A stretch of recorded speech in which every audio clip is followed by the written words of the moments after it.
Okay, I'm going to call this meeting to order. If you can please rise for the Pledge of Allegiance. I pledge allegiance to the flag of the United States of America and to the republic for which it stands, one nation, under God, indivisible, with liberty and justice for all. All right, roll call of board members. Aaron's. Here. Hester. Here. Milnick. Here. Hoaxma, present. Slopesma. Here. Okay, we're to set, adjust, and approve the meeting agenda. Are there any changes to the agenda today? Oh. Anything? Do you have anything, Tim? Well, I guess just, I'll ask a question. I forgot to ask Joe. Joe, is we all set up on the Zoom? And is there a participant there?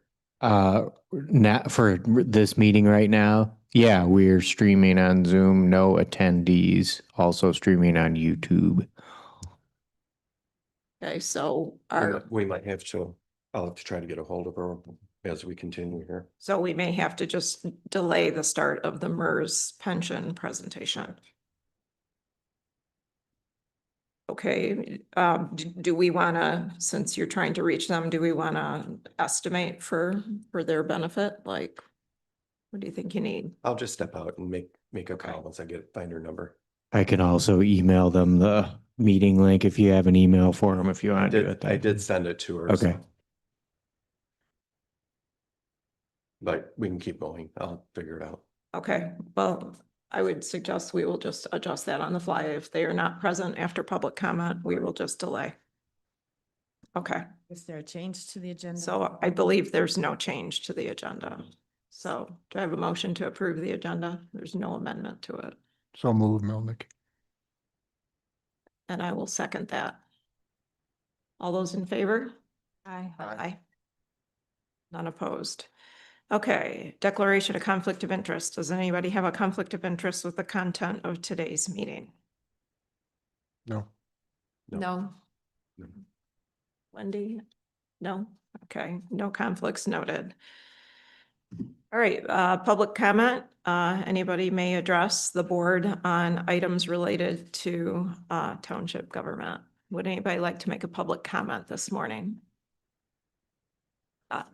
Please step forward to the podium. And if you could please state your name for the record. My name's Tim Squires. I live at 6096 Elk Lake Road. I've lived there for 25 years, directly across from High Prairie Park. I've enjoyed that view for 25 years of a recreational facility and pretty well kept. And I just was informed that we're moving the recycling bins over right in front of my house across the street.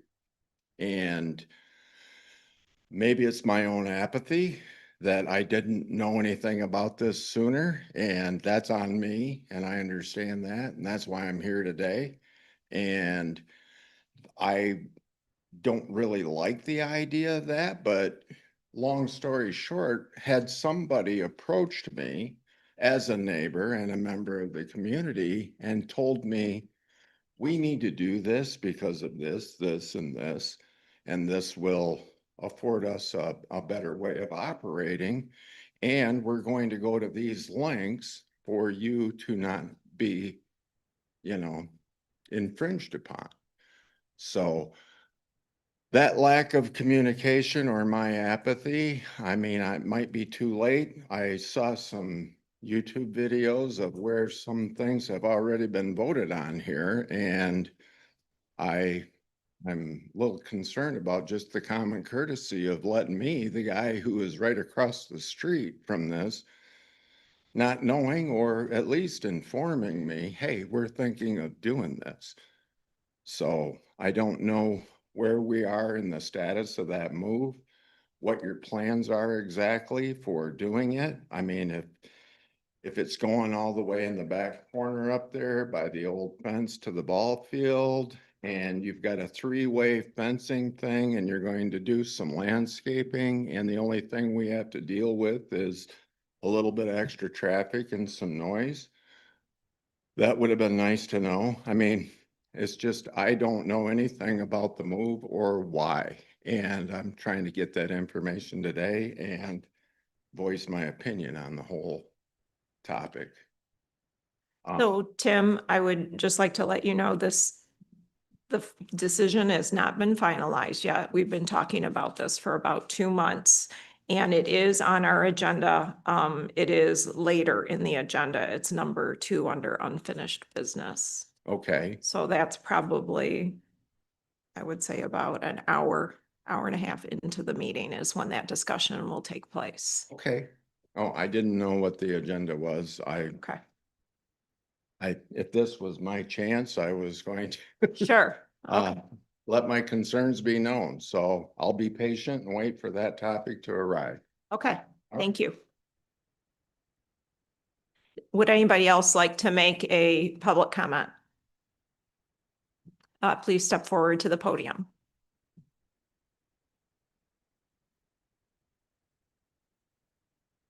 Good morning. I want you all to know I voted for every one of you. I too am concerned. Excuse me.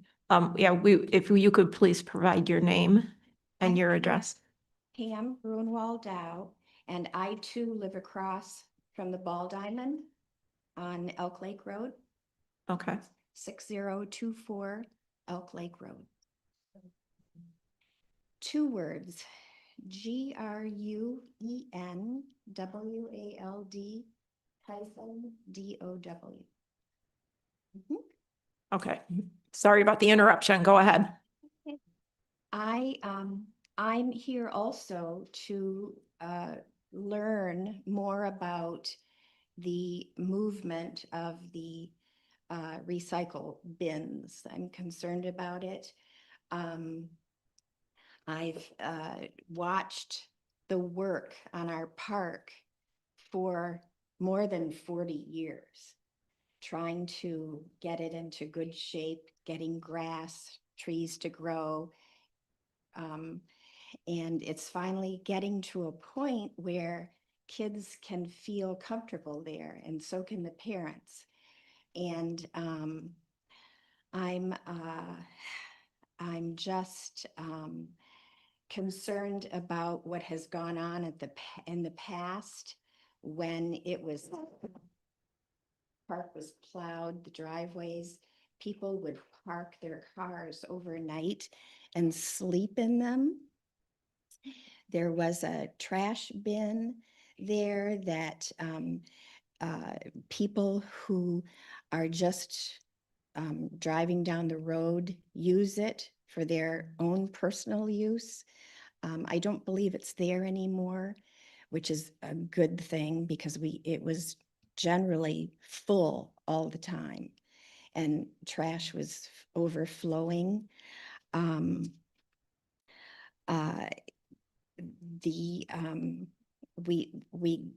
I remember when we finally decided we weren't going to have lights over there because the lights encouraged people to park overnight and stay in their cars. And that was one of the issues. They would also use the restroom, and it would be vandalized often. And those are things that I just remember happening, and I don't want that to start up again. It's not good. I'm concerned about the location. I heard something online about 15 feet from Elk Lake Road. Over the years that I have lived there, the traffic on Elk Lake Road has increased just so much that coming on and off that road could present a problem. It could add to the congestion. I know that our township trucks, our worker trucks They park back there. They use that area, you know, for their, you know, if they need a place to meet or be, the trucks that carry the sand for the snow months, they use that area back there, and you know, they take care of what they do. They don't leave anything behind, and that's a plus. You know, that's a good thing.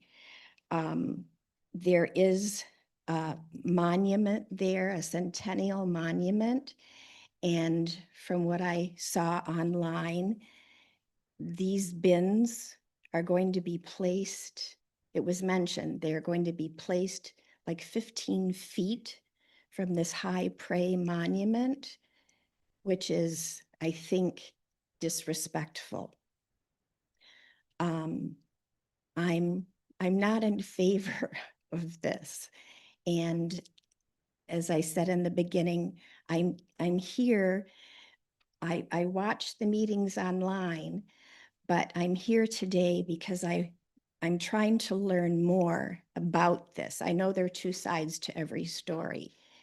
And if it has to be moved, maybe there's another place that it could go, some place where the children aren't going to ride their bikes, maybe get into broken glass and blowing debris from these bins. And the other thing is, I don't know how they're emptied.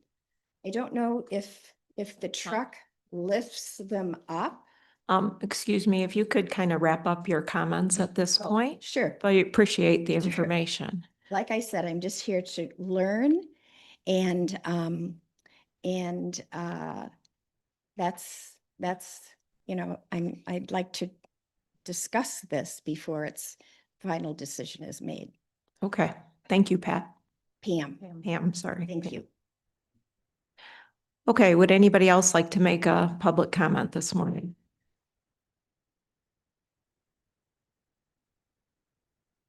Okay, then we will at this point move on to our presentations. So the first one is MERS. Do we have them online now? Yeah, I have a Leah Benke as an That's correct. attendee. Oop. Can you hear us, Leah? I can hear you. Can you hear me? Yep. Okay. So is it gonna be on the, Only if Randy unplugs his screen.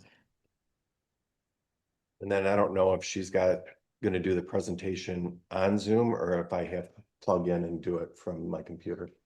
Okay, know, Leah, right are you now- going to be presenting from your computer, or do you want Tim to present from his? I would absolutely love to present from my computer, but it says host disabled attendee screen sharing. So Yeah, if- I'll get you there in a sec. So let me get you on screen here. Give me a couple minutes here. Sorry, what did you say? Thank goodness we don't have to do and then that. as that's being set up, can I get an idea of how many minutes I have? I'll set a timer to stay to that. limit. There's not a specific timeline, but I Okay. would say please hold it to not more than 15 minutes of presentation so that there's 5 minutes for questions. Sounds good. I'll try to go a little under that here. All right, Leah, now I'm going to make you a co-host here so you can share your screen. Okay. I believe I can now share window. Here we go. And you should be able to see now. Okay, it's on our Yep. screen. Thank you. Excellent. And just interrupt. I can't see your faces anymore. So just interrupt over me if you need to get my attention. I am going to probably talk quicker than I normally do to make sure we get through the content. I do know you do have some of these plans. So if I make some assumptions, please just stop and tell me to fill you in. But otherwise, I really want to get through the things that differentiate MERS from your current provider. And I will start by saying we are a private independent retirement services company, but we operate as a not-for-profit. That is because we only work in the state of Michigan and only for municipality employees. And even though I state that, we do have a large, presence throughout the state of Michigan. 84% of municipal employees have their retirement through MERS, and we have over 150,000 participants and over $19 billion in assets. What that allows us to do is really set us apart. Specifically, even though these accounts are individual accounts, most often, we can pool those assets to negotiate lower cost for our retirees, our investors, which would be, you and I, if you were in the MERS plan. The MERS board is the fiduciary, meaning they have to make every decision in the best interest of the investors, those of us who are in the plan and those of us who are in retirement. So everything they do has to be in our best interest. That being said, when we administer any plans through the state of Michigan, every employer can open these plans for free. So there's no charge for employers. The cost comes in the investments, and we will talk about that a little bit more. Those are 3 pages that I added to the presentation that you may not have in front of you. But ultimately, we consistently confirm that our costs are effective for our investors, our participants, which includes a very recent change to eliminating the large percentage that individuals pay for investments and changing it to a $10 a month statement fee. And I'll get into that a little bit because Leah, that I is have a something. question on that. Yes. This is Tim. So the only thing that I didn't understand is you said it's a monthly $10 fee, but then it says this is only applied once per individual regardless. Okay, yeah, okay. Yeah, great catch. So if a municipality happens to have a 457 in a defined contribution, which is what I'm suggesting for you guys, you would have a participant would have 2 different plans, but that $10 statement fee is per social security number. So they wouldn't have to pay $10 in the defined contribution plan and $10 in the 457 plan. And maybe that individual even opens up an IRA. Again, you wouldn't have to pay, you only pay that $10 once a month on that statement. And if you have 3 or 4 different accounts, it would be prorated per each plan of only $10 for the total of all the plans. Got it. Thanks. So I won't, unless you tell me otherwise, I am not going to spend too much time defining the plans, except to say the defined contribution is run under the IRS tax code, which should be run the same way that your current plan is being run. So we have to administer under the IRS tax code. I guess the only thing that sometimes I find different is once a township joins MERS, they do find some discrepancies in the way we administer it compared to somebody else. And all I can say to that is we have to administer it. We hold the fiduciary responsibility to hold it, to administrate it the proper way, how the IRS tells us, and we will not deter from that. So sometimes employees will say, hey, gosh, I could do this before, and we can only do it the way the IRS allows us to do it, which is really what all of us want to happen, because we don't want to get to the end of our career and realize something was wrong and the money not be eligible because it was administered wrong. So that should be a good thing to know. But otherwise, this can be set up however the employer prefers to set it up. So including a vesting schedule, however it works currently now for you can be set up through MERS. Any questions on the defined contribution? One other thing I'll mention is an employer can choose to set it up. We'll take an example. with no vesting schedule and the employer's contributing so much, maybe the employee doesn't contribute at all. And then they can change that in future years. They could say, you know what, we want to allow the ability to add loans and we want to increase or decrease the contribution. So that is all doable. The employer can change a defined contribution plan when they see fit. One thing specific to MERS would be something called MERS to MERS. This is very beneficial for an employer when it comes to recruiting and retaining employees. This is very familiar if any of you are in the MERS plan. Many of our employees are looking for other MERS MERS townships or cities or counties that hold a MERS plan, because they can utilize the MERS to MERS to help vest in any other MERS plan.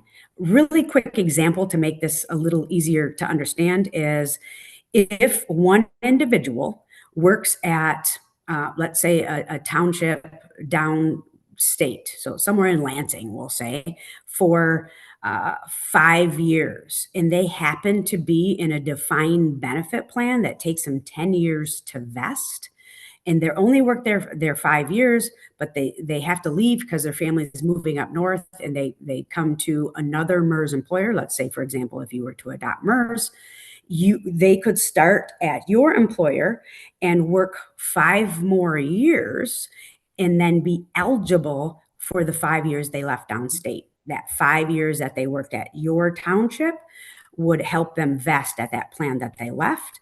Also, any vesting schedule you were to add at your township, they get to utilize the time back at their previous employer to vest in this current plan. Some of the points or I guess the rules would be, you have to be at least at each employer at least 1 year to help to start this vesting coordination.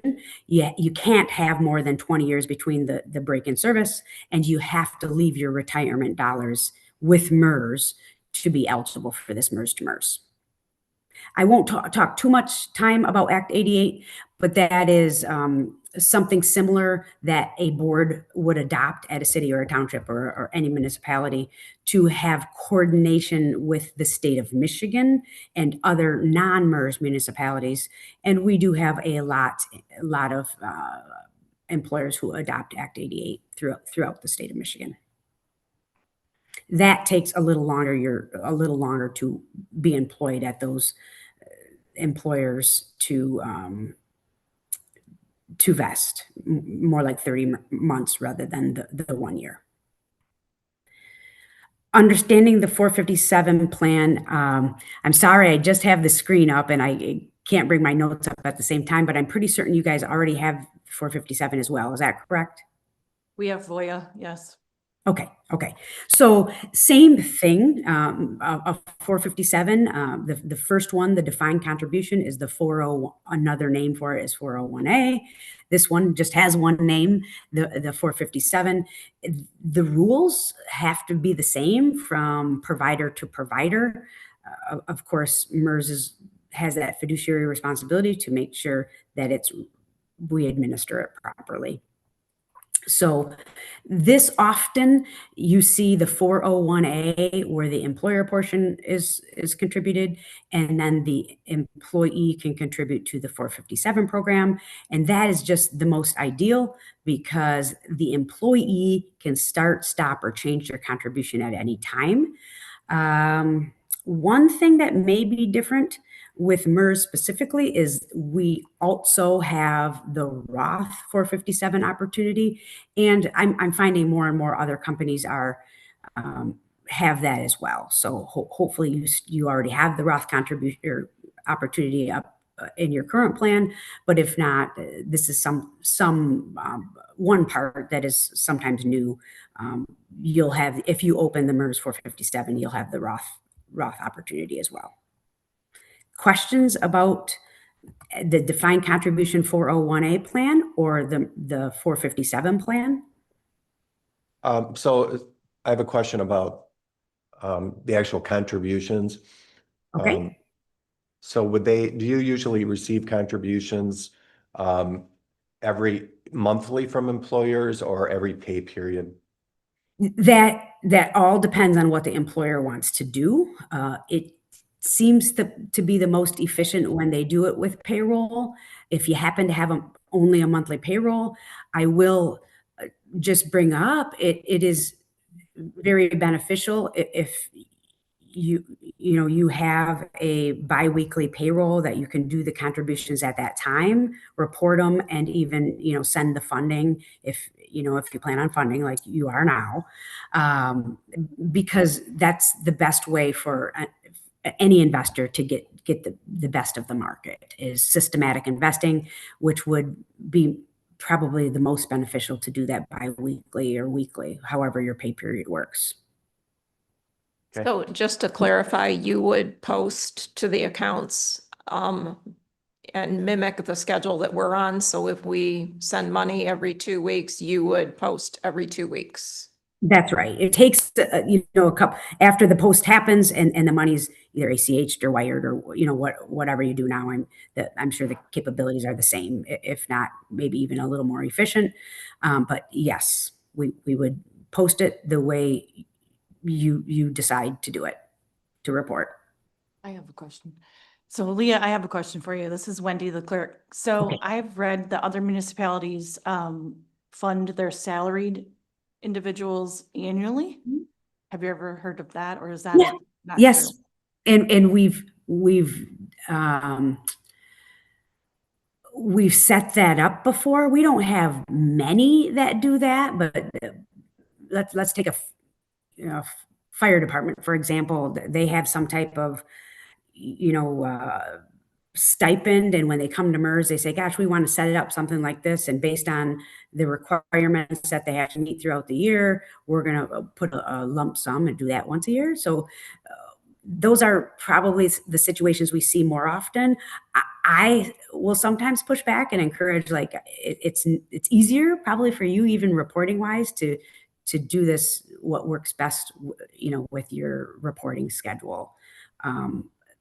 So yeah, I mean, you could maybe a salaried division negotiate something like that, which can be fine too. Specifically for the 457, these are kind of harsh words, but in the IRS eyes, a 457 you can discriminate, and we're not saying discriminate in a way that maybe the term is normally used as an employment, but you can set up maybe I guess say like contracts where lump sums are added to certain divisions of accounts above and beyond that weekly or biweekly payment. Did I answer your question? I did. Thank you. Okay. Any other questions or comments?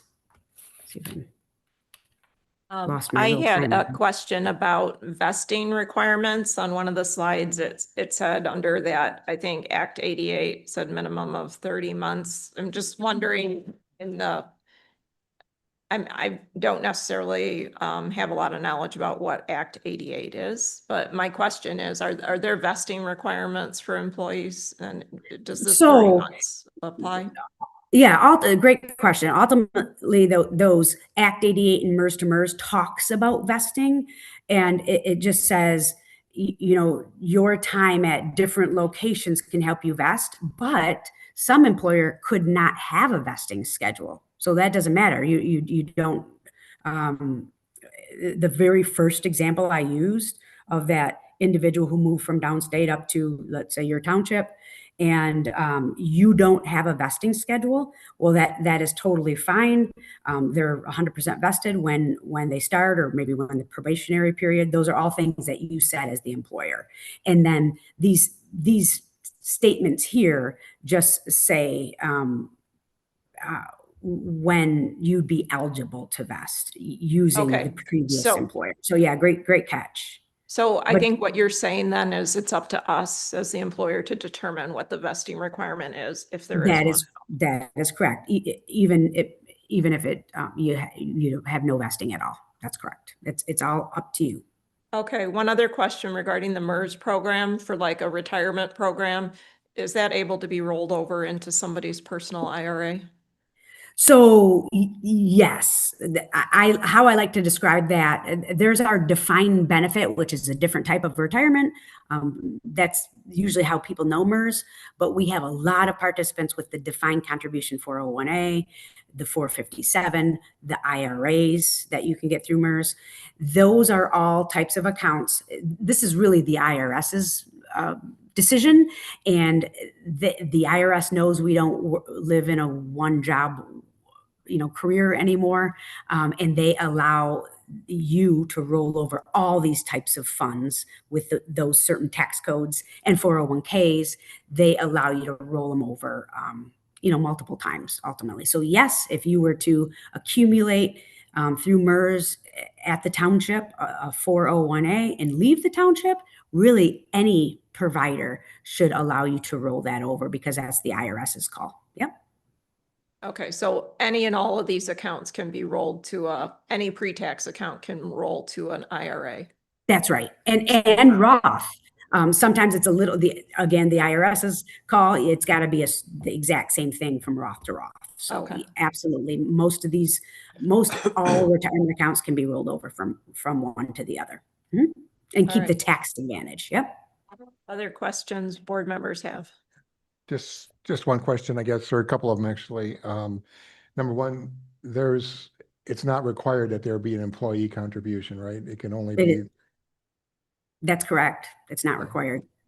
It's however the employer sets it up. And in the 401A, it's however the employer sets it up. And if the employer says we're going to open up a 401A and the employer is not going to do anything, but we're going to require every employee to do 3%, then yeah, everybody who works there would have to do the mandatory contribution. So that's where the 401A is flexible and gives the ability to add a vesting schedule. That's all up to the employer.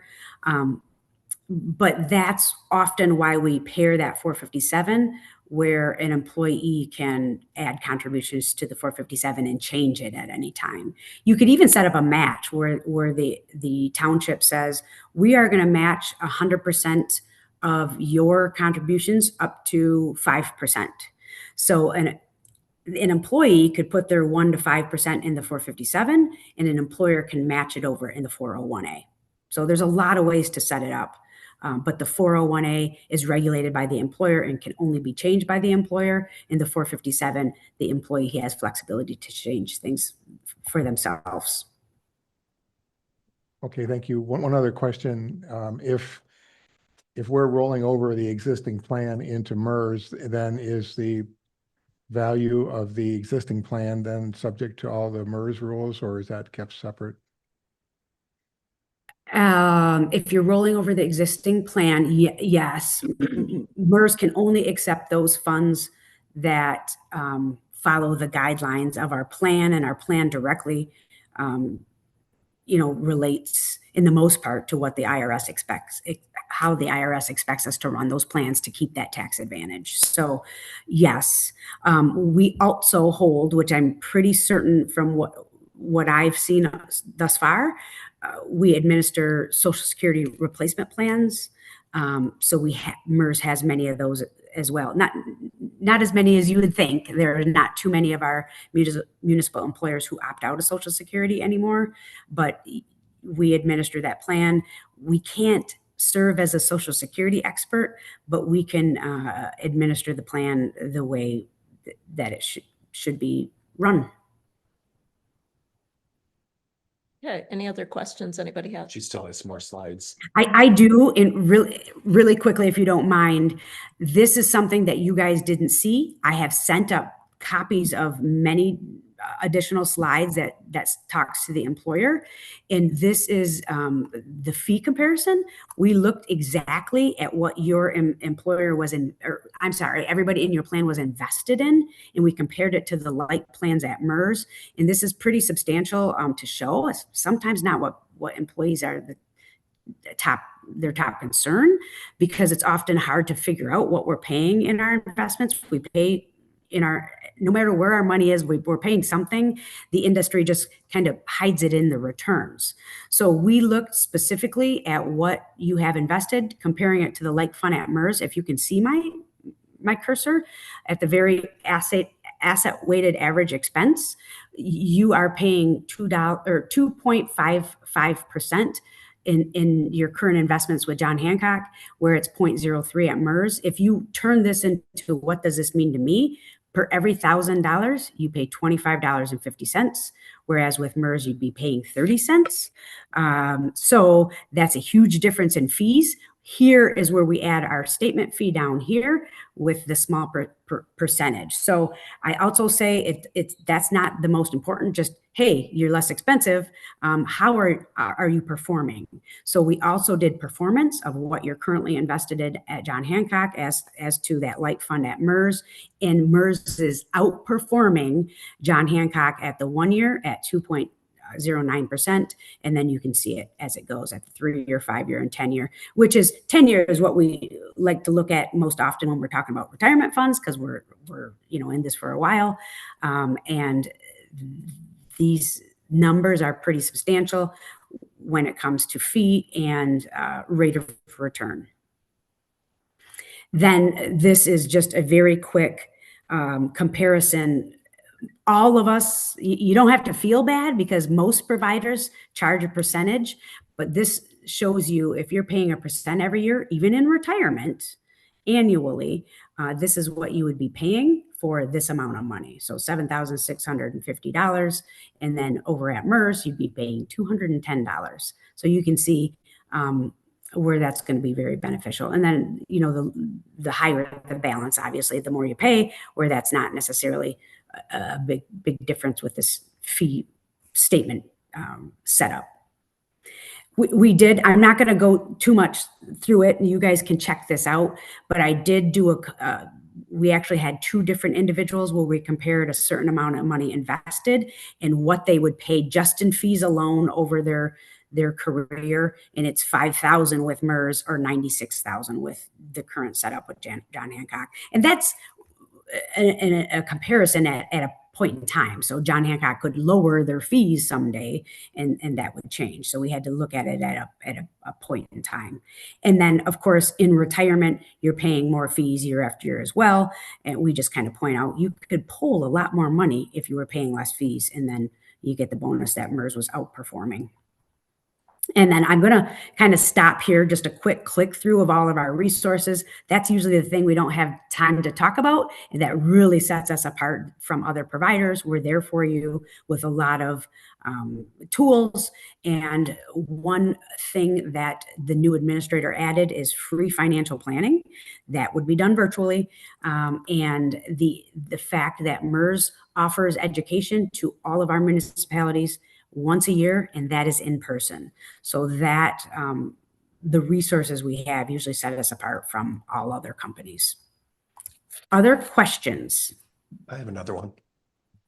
So if we switch our plans, the Voya and the John Hancock to MERS, and you sent me all those resolutions and how to do that and everything, but I didn't. Yeah, sorry to send so much, Yeah. but I didn't include any of that in the packet because I didn't expect we would make a decision today.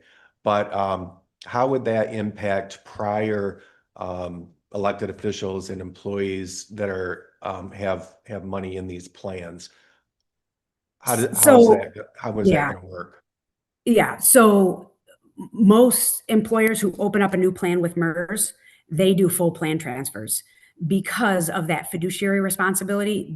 Those are usually the reason that new townships or new municipalities contact us, is they don't want the fiduciary responsibility. So what you do is when you administer the plan, you can keep your current provider and give employees choices, but we've had bigger cities and counties do that, and maybe 10 years ago, and by now they're like, okay, we're going to get rid of everybody and roll everything over to MERS. So you absolutely have the option to say, hey, we'll just have 2 choices with the 457, the 401A. You have to pick the provider. So that being said, if you adopt just MERS, I will handle the rollover with the administrators. So I work with, I think you guys are still with, not BSNA, the third party provider, right? Not just John Hancock and Acrisure? Boya. I think, Acrisure. Okay. Okay. So not Burnham and Flowers anymore? Nope. Okay. Yeah. So we just work and work together. I connect the administrators and we plan all that. Of course, we do have to have a contact at the township to help with the timing and stuff, but it would be the best case scenario to roll all the plans over so you don't hold fiduciary responsibility with a couple plans of the 5 people who are gone. You want to roll all that responsibility over to MERS so you don't have the liability on the board or those who administer the plans. So you're saying the former officials could decide if they want to come to MERS or not, or if they want to roll it to somewhere else? Yeah, ultimately, those who are gone from the plan always get to take their money somewhere else. So what the process that would happen there is we would send out a notice 30 days prior to when the full plan transfers. And this is far, past the resolution and opening up the plan and getting that ready. And it's probably 60 to 90 days past that point. And our administrator even sends out those notices based on the addresses that your previous provider has. And they say, hey, you have 30 days before this, it's called the blackout period, will happen. And you can take your money elsewhere, really at any point, but that gives them another notice to say, hey, you can take your money over to somewhere else before this blackout period happens and before we transfer the money. So yes.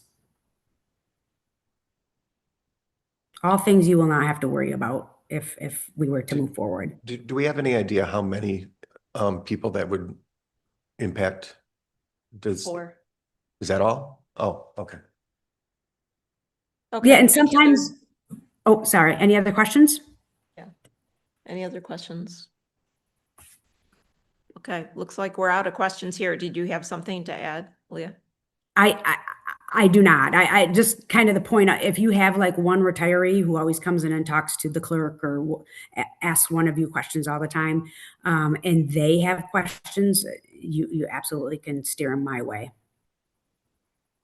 Okay. All And right. then I'm here for any time in the future, any questions from any one of you. I think you all have my email maybe now, but we're here for you and we can show up again in person if you need me. Sorry about I had just other appointments scheduled. So yep, here for you if more questions come up or when more questions come up. Thank you so much for your time. Thank you. Thank you. Thank you. Okay, I think Randy, you're up next with a land division ordinance. Can help me get set up. That kind of showed my Zoom doesn't work that good. Speech wasn't even matching with what she was. I think it's the upload, download thing. Oh, is it? Okay. I thought we were gonna watch a movie. Do that.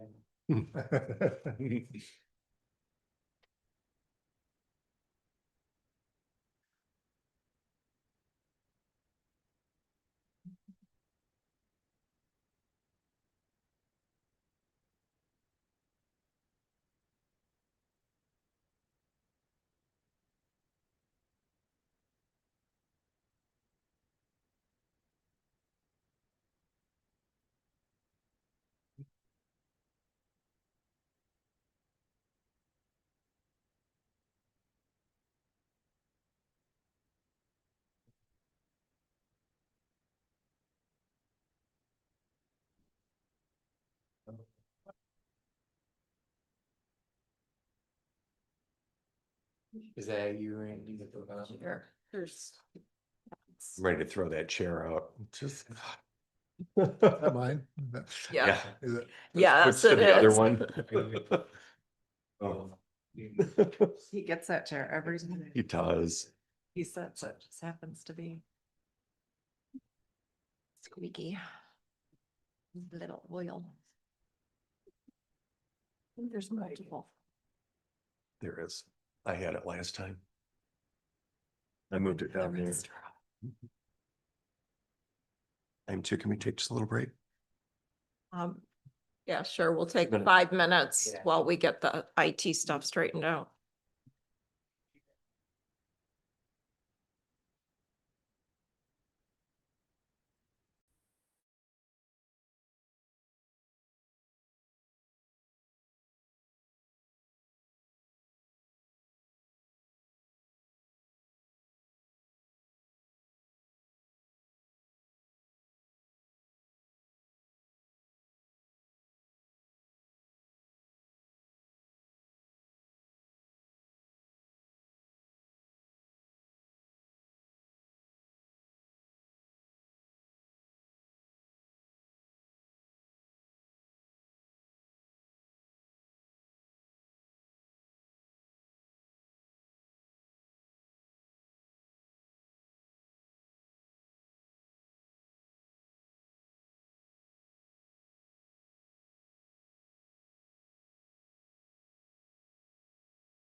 The last meeting, you remember, we had an introduction to the issue of decisions that need to be made with regard to the land division ordinance, that we have some changes made at state law that force us to make some decisions about our land division ordinance. And we know that there's been some issues in that apart from the state law issue, but the need to clean up that ordinance. And there's a tendency often to just look at the ordinance itself and not step back to the broader implications of what we're talking about when we look at the land division ordinance. And I wanted to just take a few minutes, just a few slides here that show the broader issues. And we have to step back to the master plan. And those of you who were involved in it or have read it know that preserving rural character was a key issue in many respects. We heard that from people at our meetings, during our surveys, during the deliberation of the text of it, the graphics, all of that. It was a central theme in all of it. And it really came back to a couple of key points. And I just pulled out a couple of them, one of which was the resident survey that took place in June of 23, when we asked residents about what does rural character mean and what are the most popular attributes of it. And people came back with comments like orchards and farm stands, agricultural land, woodlots, forest, and extended views of undeveloped land. So that was the survey that went out to everyone, and those were the responses, and that's on page 62 of the master plan. Also, during the open house, we had people look at elements to respond to in terms of clicks or votes that they took, and encouraging guidelines that preserve environmental integrity, preserving floodplains, wetlands, watersheds. All these things are kind of central themes in all of that, and you can find it all in the master plan. I wanted to zoom back into the issue on the resident survey, though. You know, when we talk about those features that people associate with rural character, it was the orchards, extended views of undeveloped land where you see just farmland, the farm stands, agritourism, agricultural land, and the woodlots and the trees and so forth that all contribute to that. You could do a much deeper dive into this at some point, but for now we have these attributes as being important. One thing that's different about the current master plan that was adopted in 25 is that it does contain specific recommendations about what we should do to preserve rural character. I think in the past, we've had statements about, well, we want to preserve rural character, but there really wasn't any indication or guidance in terms of how to do that. And it's one thing to say, we want this. It's another thing to say, how do we go about this? And past master plans haven't really addressed it. So, it includes the need for zoning update fixes, and we're right in the middle of all of that. And the first batch of zoning amendments is headed to you next month, actually. And the land division ordinance is also in that. So I just want us to step back as we look at the land division ordinance and what changes we're going to make, how that connects with this issue. And let me also identify that there are really three ways of creating alternative building sites. One is with the land divisions, where you just basically cut off an acre or 5 acres or whatever happens to be the zoning requirements. And it's really a geometry problem. How do you get 4:1? How do you get the minimum lot size in there? How do you work with the existing configuration? There's really no attention typically to rural preservation. It's just how do we get a lot divided off that? Secondly, we can have conventional subdivisions or condominium developments, as they're sometimes called, a little more complicated geometry. You're putting in new roads, you're putting in lots and so forth. There's sometimes some attention to rural preservation if there's a woodlot or something on there, but for the most part, it's just how do we get the developers focused on how do we get the most number of lots in this parcel? The third option, which is what is advanced in the master plan, is conservation or open space design, where you look at the features of the area in terms of what's there, the agricultural land, the woodlots, the wetlands, the floodplains, all the natural characteristics of the site, and try to rearrange the lots to respect those areas and to try to preserve them. It's usually density neutral in that you try to take the same number of lots that you would have in a conventional subdivision and just arrange them more carefully. So the Planning Commission has been spending a lot of time trying to work on the ordinance that support this and encourage it. I'll just take a little deeper dive into what that conservation open space design steps look like. First, you inventory existing characteristics on the site. You identify them, then you define where the development areas should go, where the lots should go. You worry less about lot sizes and frontage and all that sort of thing, and you worry about trying to put the lots into the most areas that are receptive or developable. And just here's some graphics that help illustrate that a little bit better. On the left, this is largely from work by a person by the name of Randall Arendt, who has done a lot of work in this area. And this is not unique at all. It's been common in planning practice for 50 years or so. But basically, you take conventional development and you just rearrange it into areas that are more respectful of open views, of agricultural land, of woodlots and so forth, and try to make the development aligned to that. And it's also an area where you have, it's density neutral, and it's the same number of units. You're not adding density to it. You're basically rearranging it. Now, in some of the zoning material, there's often a incentive for developers to do this and to add density to the development as an incentive to do that. So we actually have an example of that here in Mill Creek, or Millbrook rather. I'm not familiar with all the details, but this was approved as a planned unit development years ago. There is open space protected. In this case, it's a pond and some woodlot areas, but they have put the density into a tighter area and preserve some of the open space around it as a way of trying to keep rural character. You drive by that and you don't really see how many units are in there, but I think it's a good example. So back to the land division ordinance, I just wanted to point out that as we look at that, we need to keep in mind our overarching theme to protect rural character. And we should not change the land division ordinance, in my opinion, in terms of original tract definition or number of splits allowed as a way to address the needed changes.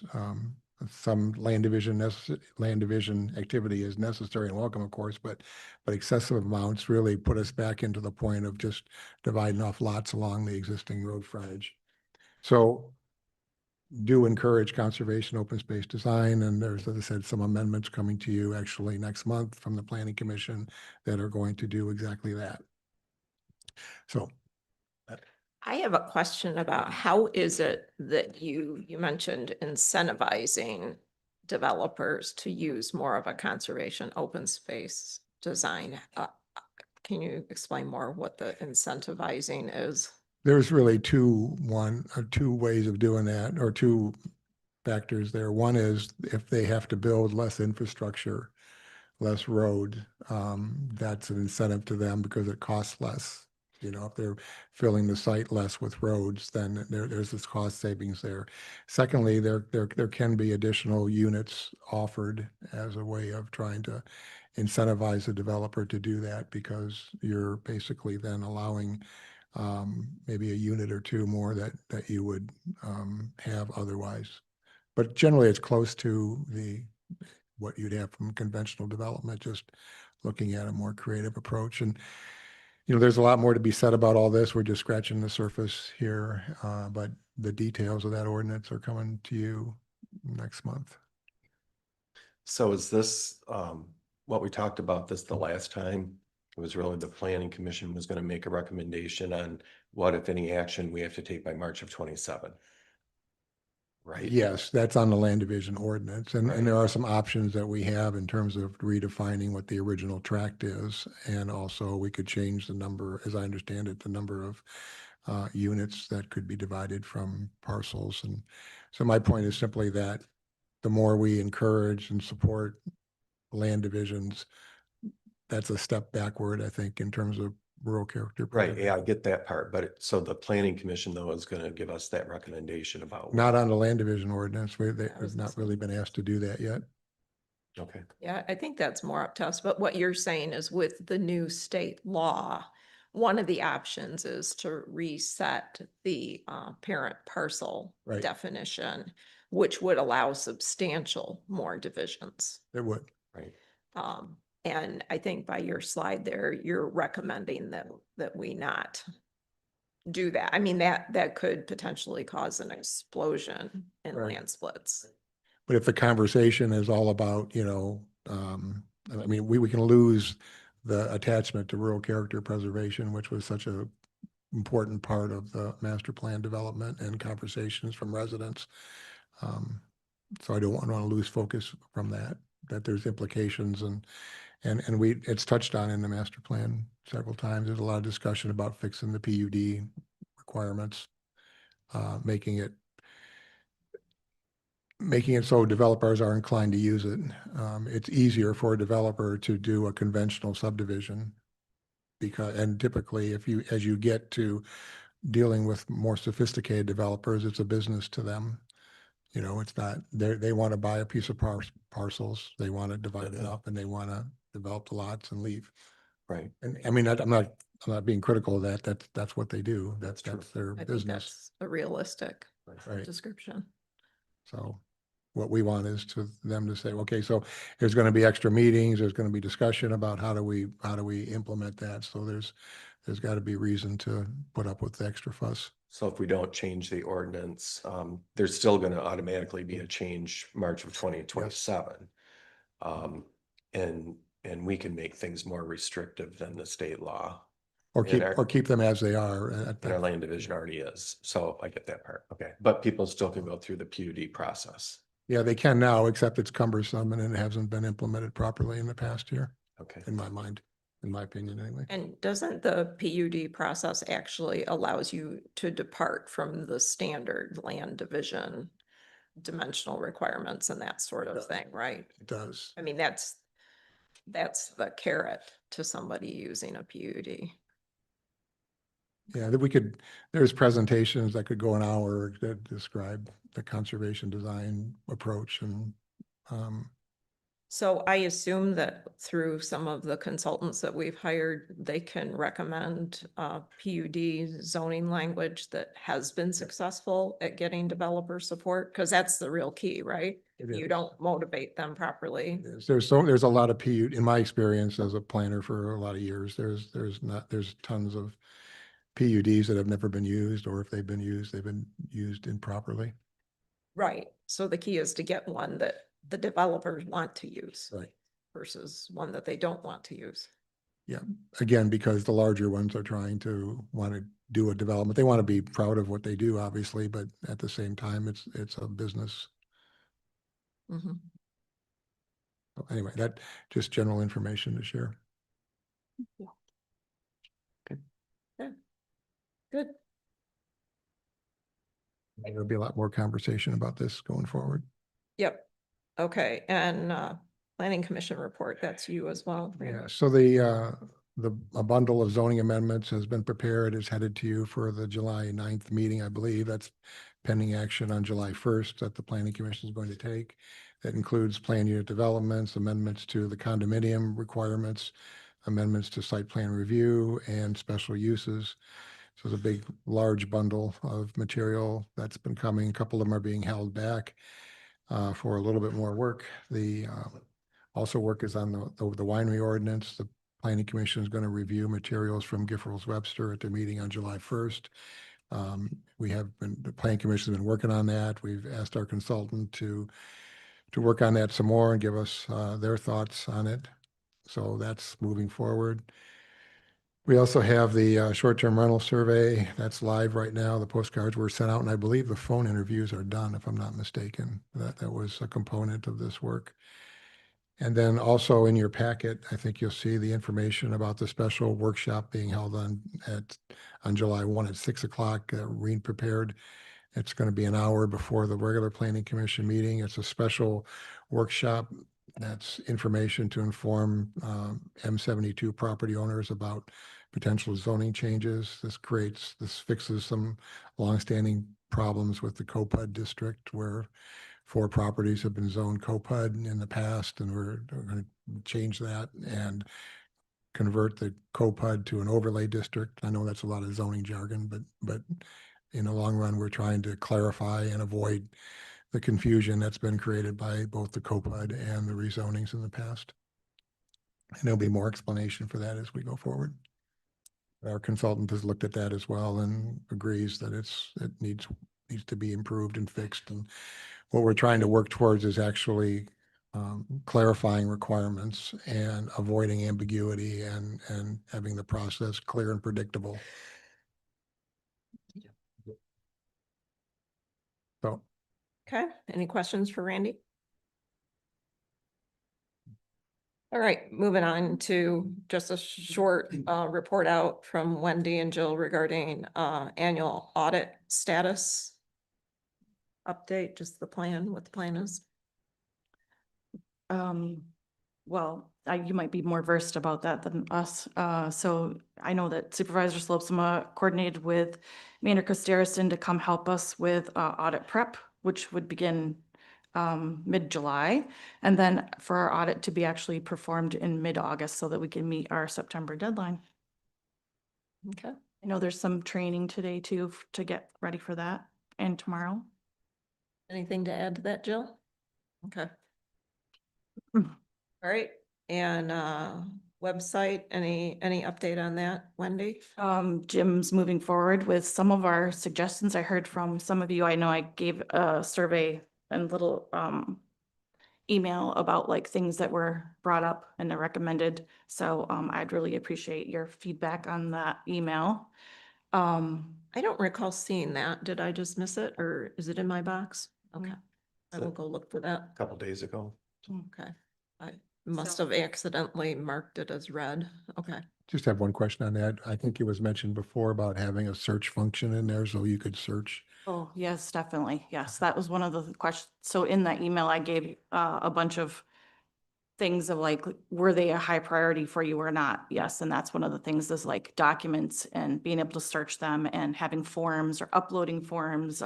Yeah, the quick links, all that good stuff. So we're definitely, he's on the same page. That's Does that include converting the PDF so that they're more than images, that they're actually documents with? I think that's search part of the whole ADA accessible, that it has to be a part of that kind of PDF.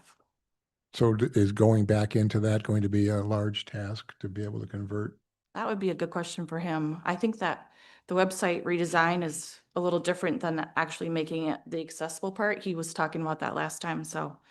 Right now, we also talked about branding with him or color scheme and he told me that that's not part of this because that would be substantially more money. So he did not bring that forward to us. Yeah, from my, he was talking about doing this redesign, getting it the way we want it, and then possibly Basic. subcontracting Yeah. and coming to us for whatever that's gonna cost before the end of the year. So basic structure of how you want it laid out, kind of ideas, you know, simple homepage, quick to find, quick links, a calendar, that kind of thing. So, So the 3 sites that you gave us, have you looked at those?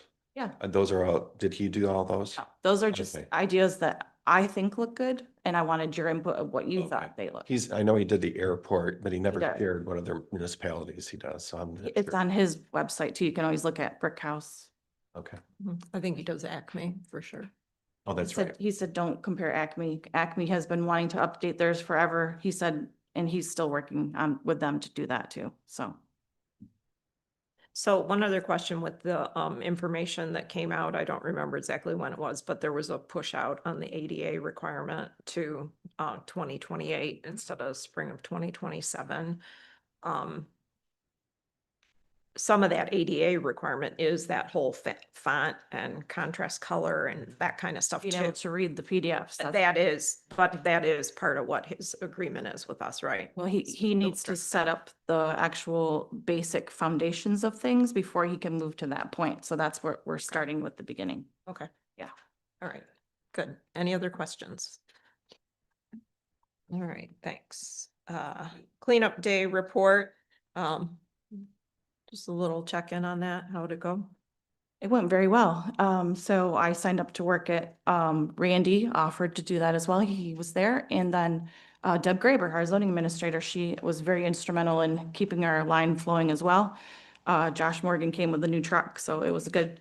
We didn't have any complaints. It moved very quickly this year. The most I heard anyone have to, wait was like 45 minutes, and that's because they were there early.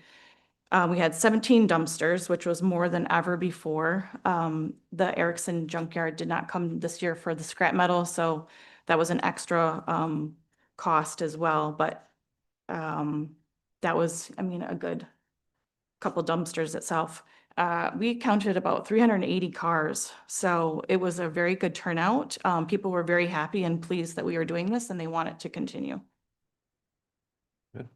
Yeah, I share that also. One thing that surprised me was I got there at 7:30 and the line was almost to Cook Road. And I Last don't year know they why. started lining up. Well, her husband was the first one last year and he got there at 6 a.m. Whatever. I don't know why people feel they got to be there so early because, The big loads too, yeah.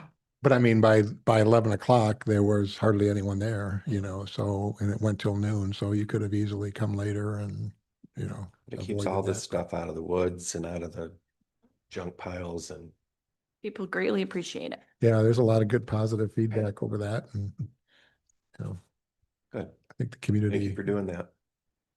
Thank you. All right, on to consent calendar. Does anybody have any items that they would like to remove from the consent calendar? I want to clarify something, but maybe it's better just to remove it. So people, let's just remove item 4. Okay, So I need to explain what you're approving. She asked that she would be told ahead of time if someone was going to remove that so she could be in person. Oh, I just need to clarify what we need to do with it. It's not, I don't need. I think there's also not an actual motion as Right, part that's of kind it. of, it's not, So I think we need to, I don't believe there's a motion in there. There's not. Do you want me to check that real quick, Karen? I looked just now, there's not, Okay. so. I mean, I know what. You want to discuss it in the? Well, if we can just put it to items removed, and when we get to it, then we can just do a separate motion for that one. Okay. Is everybody in agreement on that? Do we need a motion on it? Is that? Yes. Hmm. Yeah, we do, because it affects the EMP. All right, so we're removing number 4, change to the land use permit. Anything else anybody wants to remove from the agenda? Can we remove item 14 just for a verbal explanation on the extra dues? That, I think that's a good idea to do that also, just because it could be confusing if we approve that in consent. It may not be clear exactly what we approved, because there were some optional things in there. Right. Anything else anybody thinks we need removed? Okay, so I need a motion to amend the consent. Excuse me, Sure. Linda, could I ask a quick question? I noticed some of the items in the consent calendar came with proposed motions. If that is to be the case, would they need to be removed? No. On the consent, as approved on the consent, the motions are approved. Okay, thank you. Yeah, I think we've removed the two that weren't clear. Yeah, motions are usually put on there in case they are removed, then there's a prepared motion or to do them individually. But I'd make a motion to approve the consent calendar as amended. Right, and a second on that, Second it, Melnick. all right. Motion made and seconded, all in favor? Aye. Those opposed? None opposed. So let's move on to item number 4, which is on page 26, if anybody wants to go down to that. So this is something that came up a month or so ago from some training that Deb went to. She learned that general law townships are not allowed to require parties to have the treasurer sign off on their land use permit application. This is the only change, is us approving the application. And I believe from what and this is verbally what I heard from her, I believe that this is in the admin policy and procedure manual, section 3, appendix C, or just appendix C. And that's basically a question for the clerk. So the motion is really to approve the updated land use permit application and incorporate that into the administrative policy and procedure manual. Wherever, and Wendy would have to just find out where that is. It's Yeah, I recommend it go in appendix C. The reason, and I think a other very small thing we would do is just put a revision date and note where it is in the PMP manual. And the reason I say that is just from a documentation control standpoint. We have a lot of stuff on our website, but we don't really identify where the master record is retained, and anything as important as this should definitely have revision dates on it and should be located within those master documents that we maintain. Does anybody have a different opinion on that? I know that when I started this job, that was always the question, where is the master document and how do I know I have the right one? So that's the way to. And I think Deb's already updated it to get rid of that approval line item. Yes, she did. Okay, I think she's got that on page 26. And so, as long as this is, a good PDF digital copy, we just need to put a small footer on it that, shows people where it is and a revision date. Makes sense. Okay, so do you want to restate your motion? I thought I already said it. He did. Did he make a motion? I did make a motion. Did you make a motion? Did somebody second You got it? my motion right? Oh, you didn't? Oh, okay, I'll make a motion to approve the updated land use permit application and to update the administrative policy and procedure manual. I think I did make that motion. I'll second. Okay. Motion made and seconded. All in favor? Aye. Aye. Those opposed? None opposed. Good. Okay, next. We had item number 14. So that was the MTA membership dues. I did not note which page that is, but scroll down here. It looks like it's in the neighborhood of page 43 in your packet. So I thought the memo was really good. I just wanted to make sure from this year, this past year to this new membership dues, did we not participate in the legal defense fund contribution before? And I don't even know what that would even be for. What would we use that for? I don't. well, I believe the Peninsula Township is using that right now. The MTA is helping them with their lawsuit. Doesn't seem like very much. Yeah, I do not think that, I'm not sure actually if that has been did before. I know that the actual basic dues are based on your taxable, obviously, like it explains. But so I just did not feel comfortable deciding all this for myself to go ahead and just do it again. But also last year we did participate in that extended package where people could go on the subscription and, you know, take the MTA webinars. And so I think that is I mean, if we have, you know, 40 people doing it at $50 to $100 a pop, that adds up. So,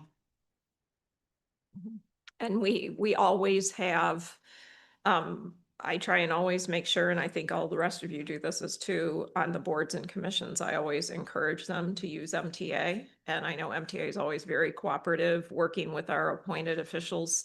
And, you know, certainly that is a huge savings It is. to have that. I think a lot of our people are already using online type. and those, venues. yeah, and those online, those courses are usually the ones that they've already done in person too. So. So good opportunity for refreshers.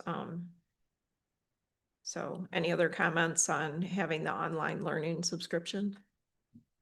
Just think we just need to regularly remind our people. I assume that MTA, they must tie that back to their ID, right? So I maintain the list of people and of the people in the subscription, so.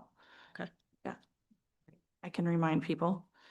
Here's the other thing about that is that in the budget, the dues were just solely put into the dues, and then last year the dues were actually included this in with it. So we would have to amend our budget to sufficiently take just the education and training part of that, you know, and separate it. Okay. And so with this list that you give them, it has our email address, and is that them sending us when they have a new presentation about this or that? No, They don't- not necessarily unless you sign up for some kind of like subscription with them. Yeah, it's kind of one of those unknown things that are just on it's actually a different website than the MTA original website. It's its own thing. And so you have to just remember to be going in there. That's kind of why I included the list too, so you can kind of see like some of the things that are available, just so you can go out and look for it yourself. Yeah, they don't remind you of that kind of stuff. But you can access All these, those classes whenever you want to do them.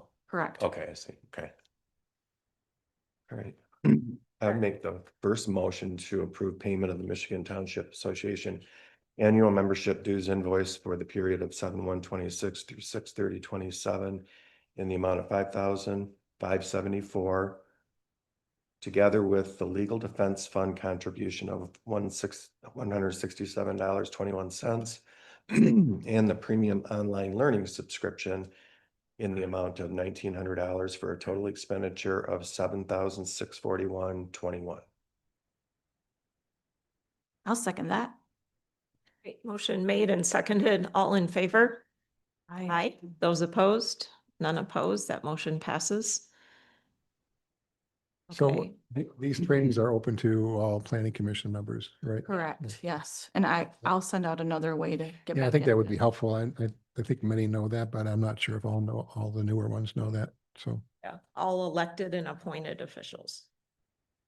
Yep. And yeah, it's really nice to, I don't know if there's any way for, I hate to continuously complicate our website, but it might be try and figure out a way to make that document regularly available to people so they don't misplace it.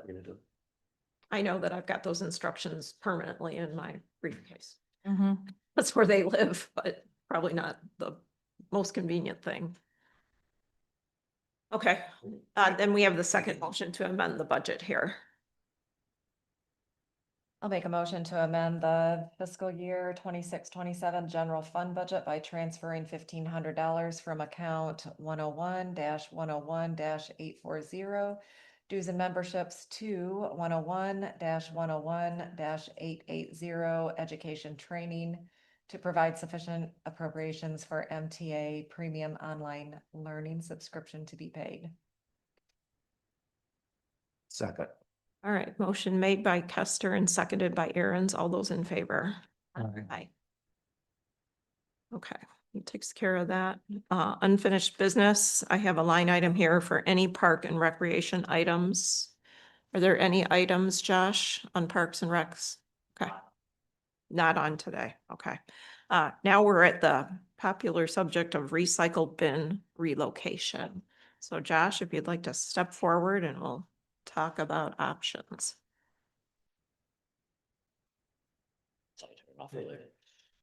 So yeah. I had talked to GFL, and we, just to kind of provide some backstory, one of the reasons I'm involved in this project now is because it is going at a township park and being the park administrator kind of cycled me into the discussion. A lot of the reason why we want to move the recycle bins is, one, it's destroying the infrastructure here at the township hall in regards to the driveway Asphalt. and the asphalt. The second is a safety concern, because as many of the public know, getting in and out of here is not a two-car driveway. And we have a lot of issues when GFL is dumping that, while it seems like common sense to not dump while GFL is dumping bins, a lot of people don't adhere to that. And so we have people that are dumping while GFL is trying to move bins. And what is happening is GFL has to stop what they're doing, and it's delaying their time. This is one of their, per Travis, one of their least favorite sites to work and dump at. Their drivers do not like coming here for a safety matter. So that brought up the larger discussion last year of, what do we do with the recycle bins? And I know Supervisor Slopesma, you've reached out to Meyer. Meyer pretty much said no. And we started looking at township properties that we own. We have two, but it would require significant infrastructure development. It would require excavating, gravel. And, I got one quote for the site on Old 72, kitty corner. So just the second ball field entrance, that used to have an old house there. It was over $100,000 just to site prep for potential recycle bins. So that is why High Prairie Park came up. I know there are some misconceptions with where it's going to go, and maybe some of that was on me of not being completely transparent with it. It was just kind of everything happened so fast. It would be not anywhere near the monument, actually, and it's kind of, without having a map, it's very difficult to show where it's at. Is when you make that first drive in, you go to the left, and how that circle comes around. You got the fence on the left and the white trailers.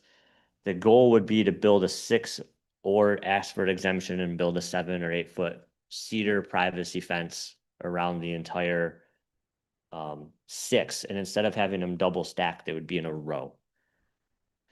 And so it'd be a 7-foot fence surrounding them. The intent would be then to, in the spring and the summer and the fall, when we have park staff, the park staff has been doing a phenomenal job of keeping High Prairie Park clean and well kept, is adding that to the closing procedures or part of their daily tasks that they go, and they do not allow the recycle bins to look like they do here.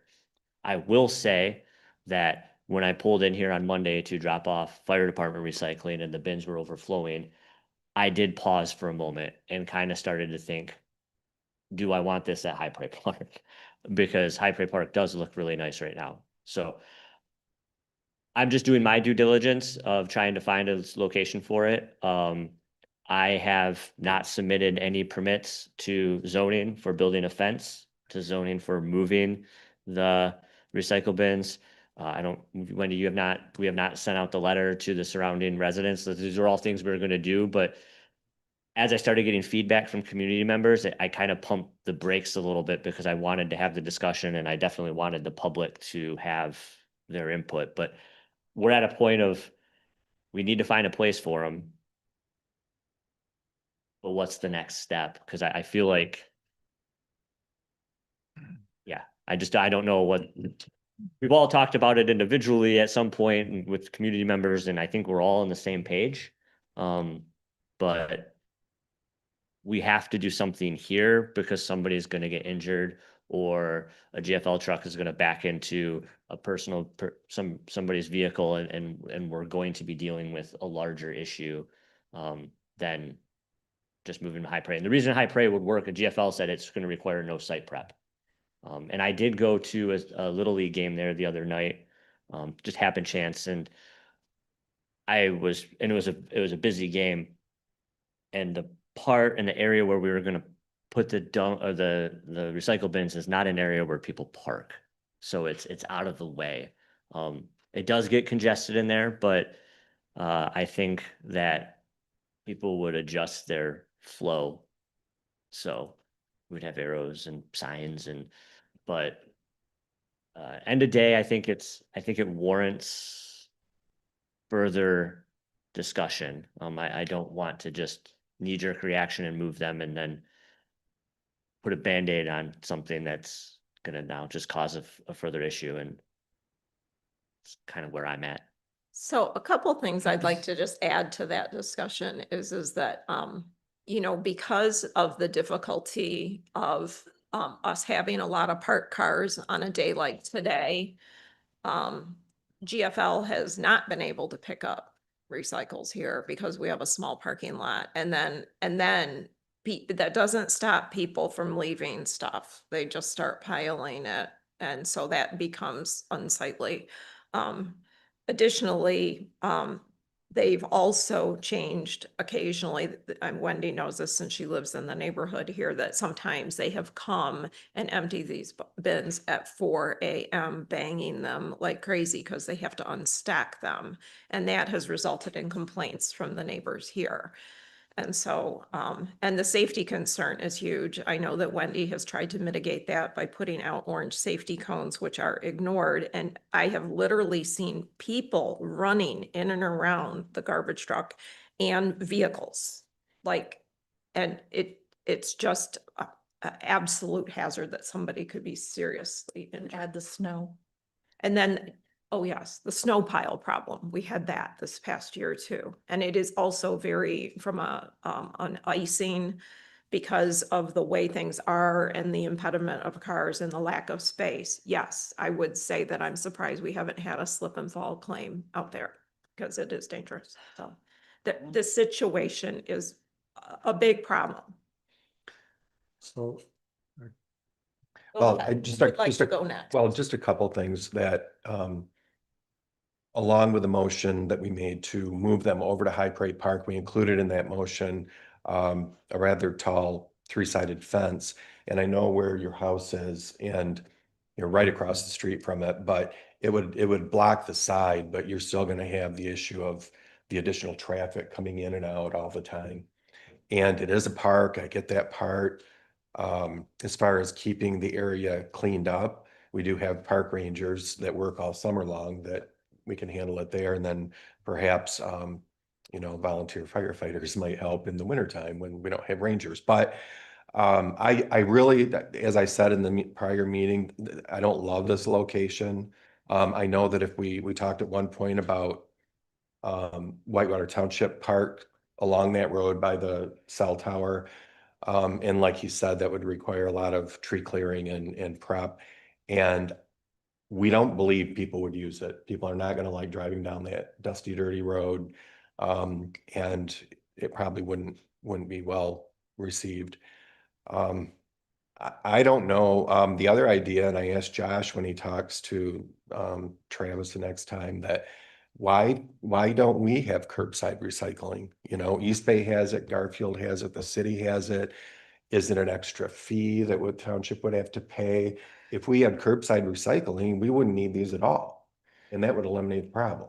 So it's something I think we should look into and just ask the question. Maybe it was never asked. I don't know. Yeah, and that's part of why, like I said, when I pulled in here on Monday to drop off my personal recycling and fire department recycling and the dumpsters, I mean, it was probably 3 feet above the dumpsters of just recycle material and stuff in bags on the side. And I don't I've- think it's all of our residents either. No, the thing. and that's the thing. And I'm, working very hard to make the parks something bigger than they are. And I feel like doing the recycling bins at High Parade Park, while we could keep it nice and keep it kept. I mean, if you go to Elk Rapids, when they were by the government center there, they never looked like ours look.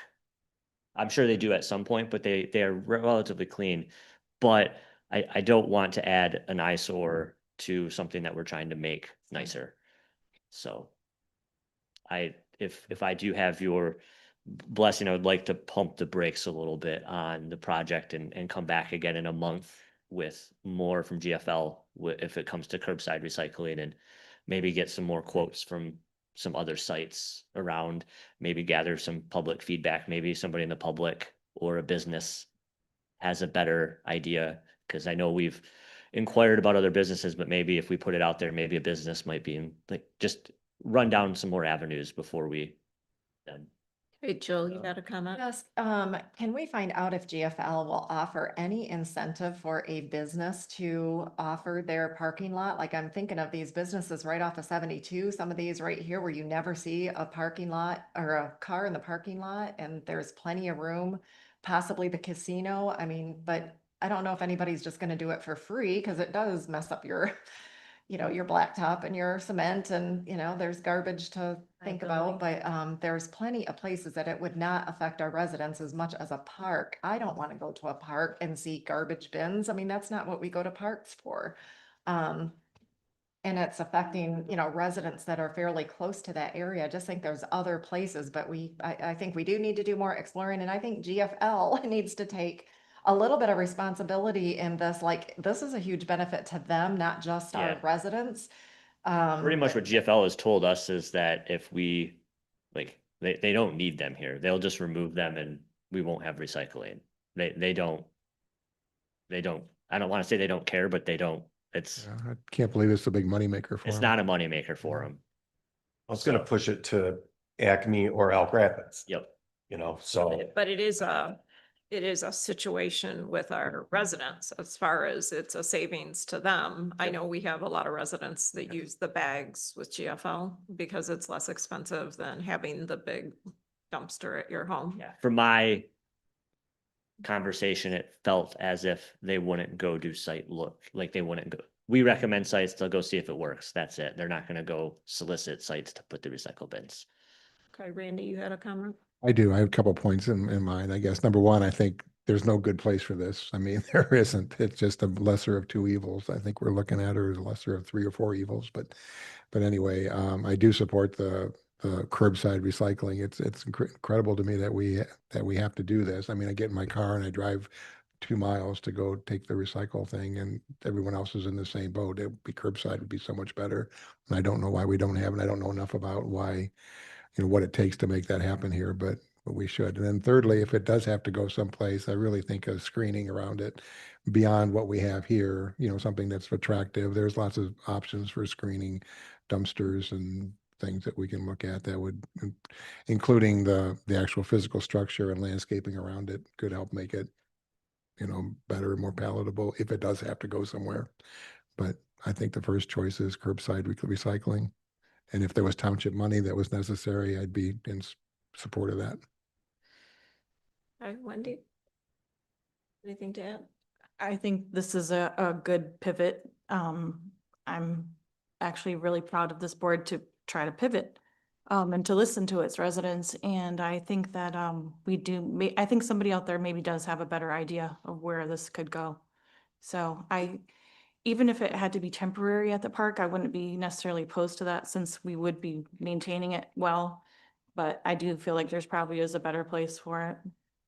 And I would really like curbside recycling myself, but I don't think that it's just residents using this because we're on such a major highway. I think that's why you never saw Kuwaitan overflowing. We're on a highway and people are just using it as they're going into Traverse City kind of thing. So, Then they can pick up the light speeding down your road.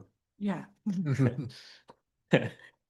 So, I had one other comment that I think might be an idea.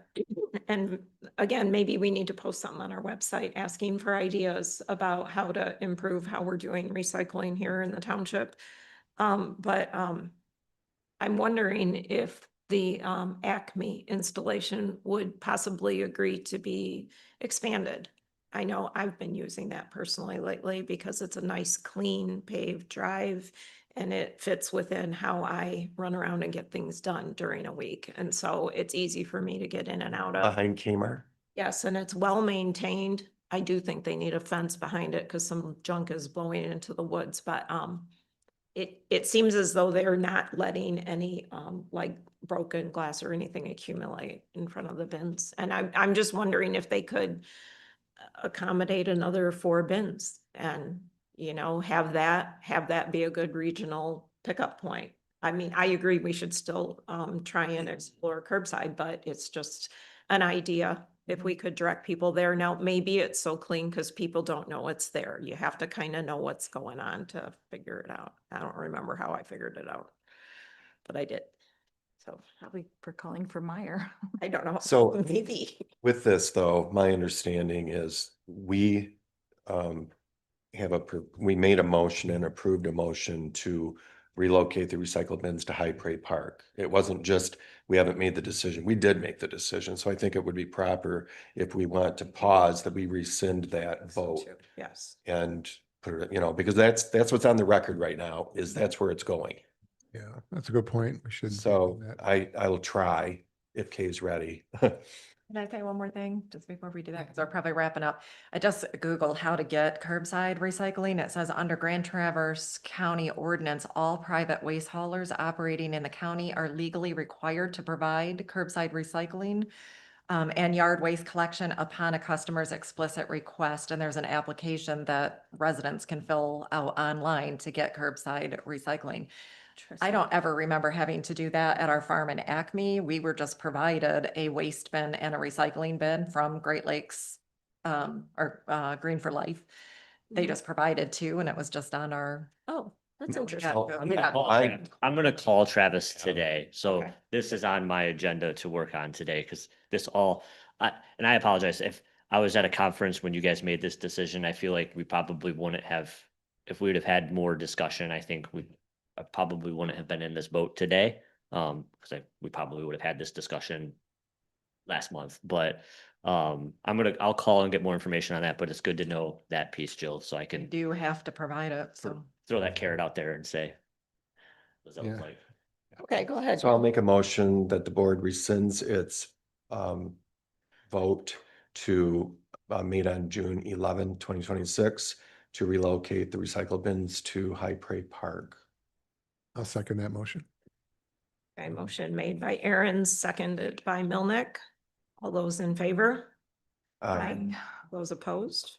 None opposed. That motion passes. And just as a follow-up, because I'll forget, but the driveway is falling apart. There's a hole. I mean, so I don't know who we can contact to fix that, but it's getting bigger. There's a big hole in the driveway when you're. Yeah, the Oh. driveway. Black The weeds are, magic. the weeds are taking over. Sure, did they do asphalt repair also? Yes. Oh, okay. You want me to call them? Yes, please. Black Magic. I think I got the number in my phone. I'll give it to you. at the They end. gave us an estimate, I think, last year for it. All right, thank you, Josh. All right, so we'll revisit that at our next meeting again. Boat wash station update, Tim. So I did see that Wendy is sending to the Elk Rapids News in what do you call it? Seeking a general contractor to kind of oversee the trades for the boat wash station. We did a little bit of a redesign, believing that that will save money, and then we'll just hire the trades directly and have a general contractor if we can get a response on that. I did notice that you put the supervisor as the contact instead of me, so you'll have to, if you get anything, you'll have to just forward it to me. Yep. And then 2, you mentioned that it's on the website, but it's not there anymore. I will Did you make find sure. it? I will make sure. no Okay. problem. I don't know if yeah, you still have that. You'll probably find the email when I originally I sent it. just wrote myself a little note to make sure it's on there. And so that's just where we're at with it. Okay. Road speed sign installation update, Tim. So I handed out to you, working with the Windmuller, a map for Church Street and about the location that they are recommending based on what I described the problem to be. And it seems to me, and I just want to make sure, and when do you live on the street? So people from this side are cutting through Church Street to get over to the light, and they're speeding. And so the sign actually has to be a little bit further down past your house to for it to clock how fast they're going, to let them know how fast they're going. You don't want to put it at the beginning. And we did find a site that is not in front of anybody's house. It's just before that creek. So that's where he's going to put his stake in and then have Mistig called. So the way these are going to be installed is there's going to be a kind of a sleeve that they will slide into that's concrete in the ground, and then they'll be wedged in. And the purpose of that is that if anybody hits it with a car, it'll just snap off. And then we just get a new wood pole and put it back up. The other thing is they're going to be wedged in because we talked about wanting them to be mobile. And if this location doesn't work out, then we can just unwedge it and move it, put it in a new base somewhere else. So that's the Church Street one. And then Can I just say that the speed study was supposed to be for Vinton as well and Church Street, so if we could put another, spot where that could be alternated maybe? Cause there's supposed to be a 25-mile-an-hour sign right here when you're coming off the highway. That was removed. And so that's part of the problem is people just gunning it right here. they need a stake in the ground to Yeah, to that's do what I'm this dig. saying. So like, can you do another Well, stake? so we're gonna do two, because we have two different neighbors that on Skigmog Point Road believe it should be here, and one Mhm. believes it should be here. And we want this to serve the whole road, and so I'm not sure where it'll go first, but I'm gonna be asking Curtis today to put an extra one in by the Red Barn before Samuel's Farm, and then the other one just south of Lassie. I did talk to Road. Mike last Okay. night, so south of Lossy Road, not the trail, but the road on the east side of the road, about 100 or 150 feet back from And that. we should probably intersection. clarify that you're not talking to people just to make it so they have something in front of their house. You're talking to them because they are aware of the traffic patterns and where they Right. should be. Yeah. And Mike was mentioning, his description of this to me last night was that they get over that first big hill and then they hit it. As they approach Lossy Road, because they know that they've got another 2 miles to go approximately, depending on exactly where they're How going. far apart would these two locations be? Do you think of, They would end up being, I would say, approximately a mile Okay. apart. Does All right. that sound right, Julie?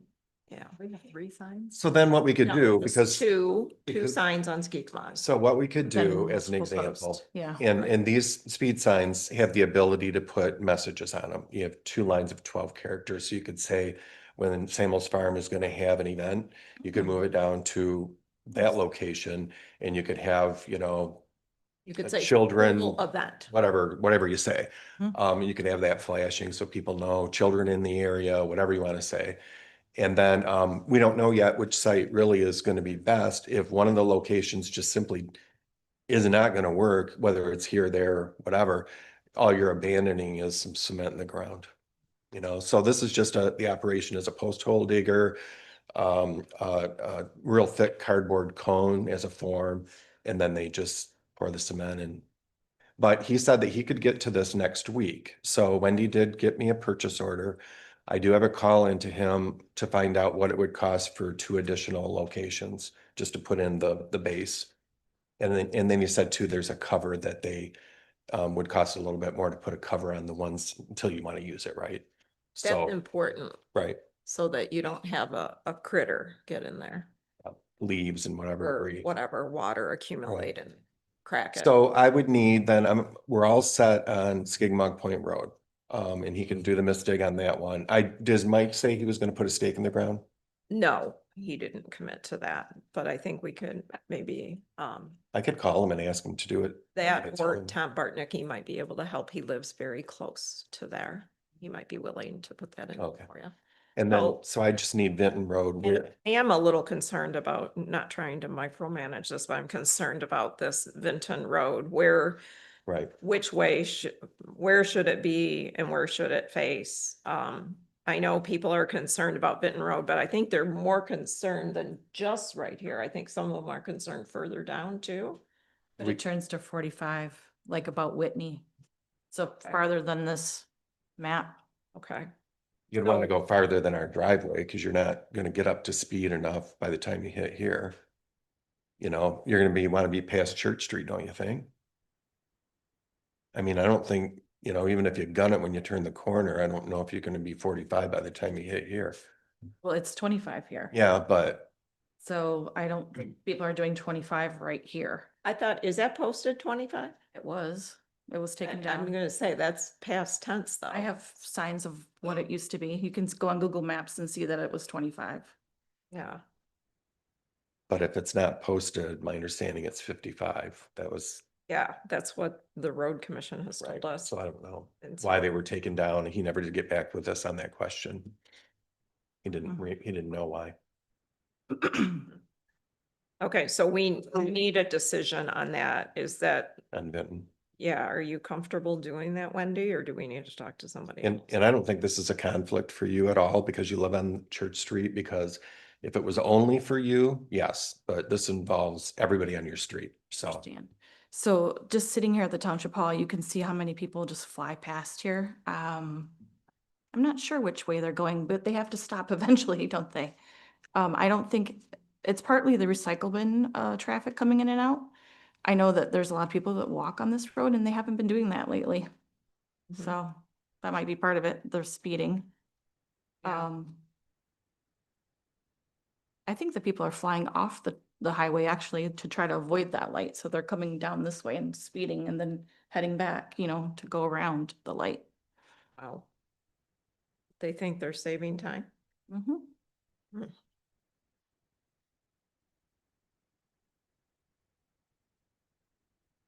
I mean, I wouldn't hesitate to put it right here and make them be aware of it, but I'm not necessarily sure if that is the best place to put it either.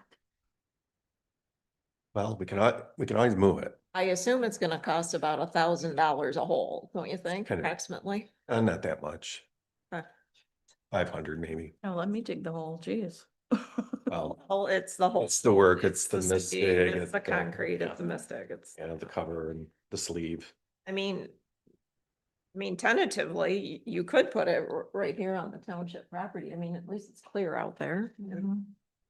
But I guess, do you want to just finalize that in the next day or so and pick a spot? Or Sure. or if, I know your neighbor Jim is very passionate about this too. Yes, he is. He would like to What's his provide. last name? I can't. It's Gaskin. Yes. There you go. Jim Gaskin. Yeah, maybe he'll. Other neighbor that you're putting the speed sign right near his house, he is also very passionate about the speed. So he approves. But it's, Um, oh, you ran it by him? what's Okay. his name again? Alex Darrow. Alex. Okay. And we kept it away from his property enough, I think. Yeah. so. Well, yeah, I guess if you could talk to Jim and just, consents on a location, and all you need is a little stick with some paint. on And you it. gotta let me know when it's done so I can tell Mhm. Curtis, because he won't call Mystic until they're in the ground, stakes are in the ground. I know the people that were complaining about the speeding before were farther down Benton Road, so Are you talking about Mrs. Sauer? multiple people down there, yeah. Well, you could put it right past Church Street, past those two houses. While one faces Church Street and then there's. I would think some of those people are building up some pretty nice speed if they're going to speed, Mhm. once they get a little bit I past. think people that are only going to Church As Street well probably as are not people gonna be going hurrying- that fast. Hurrying up there. So yeah, if they're not going down Church Street from hitting it here, they're just gonna keep gunning it, I'd put it a little farther down the road.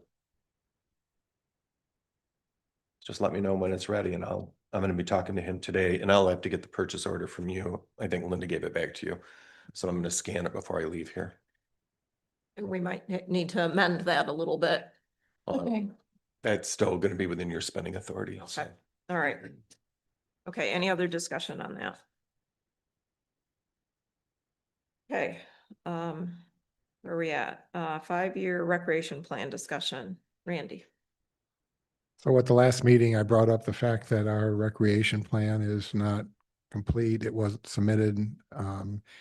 And then also the fact that the Grand Traverse Land Conservancy came and did that presentation to us about Lossy Trail and, well, I guess more so about Battle Creek Nature Area, their plans for acquisition of property and possibly development of sites in there and all that. So still very much in the works. The concern is that if they're going to apply for a development grant or I think even an acquisition grant, we should have a 5-year recreation plan done and submitted to DNR. And the same deadlines that applied last time still apply, likely that we have to have it in by the end of February. And so there is, in my judgment, it's probably 90% done. We need to do some editing to it, fix a few things and incorporate what the Land Conservancy has in mind, and then bring that forward to a public hearing and then finally adoption. The question is, who does that? Who's going to do that work? Is that and we need a discussion about moving forward. I know Tim and I have talked about this, and I've talked about it with Josh. I don't know if Jill has any thoughts on this because of her past. I think you were going to be the person from the board appointed for the parks, and so I don't know what thoughts you might have on it. I just am alerting everyone to the deadline here that I don't want to be in a place where the Land Conservancy is ready to go with a project and we don't have our plan done and can't get it done in time and we got to sit out another year. So, Well, what was your discussion with Josh? well, my discussion with Josh was I am more than willing to help with this effort. And I can do the desktop publishing portion of it or the layout and graphics, and I can help with that part. I can help with some of the editing, but I don't really have the time to lead that work. And I don't know where the PRAC fits into this conversation, but I did talk with Josh and, you know, as his new role as a park administrator, that would be something that would align with that. And he indicated some interest in leading that effort to update the rec plan and get that done and over the hump.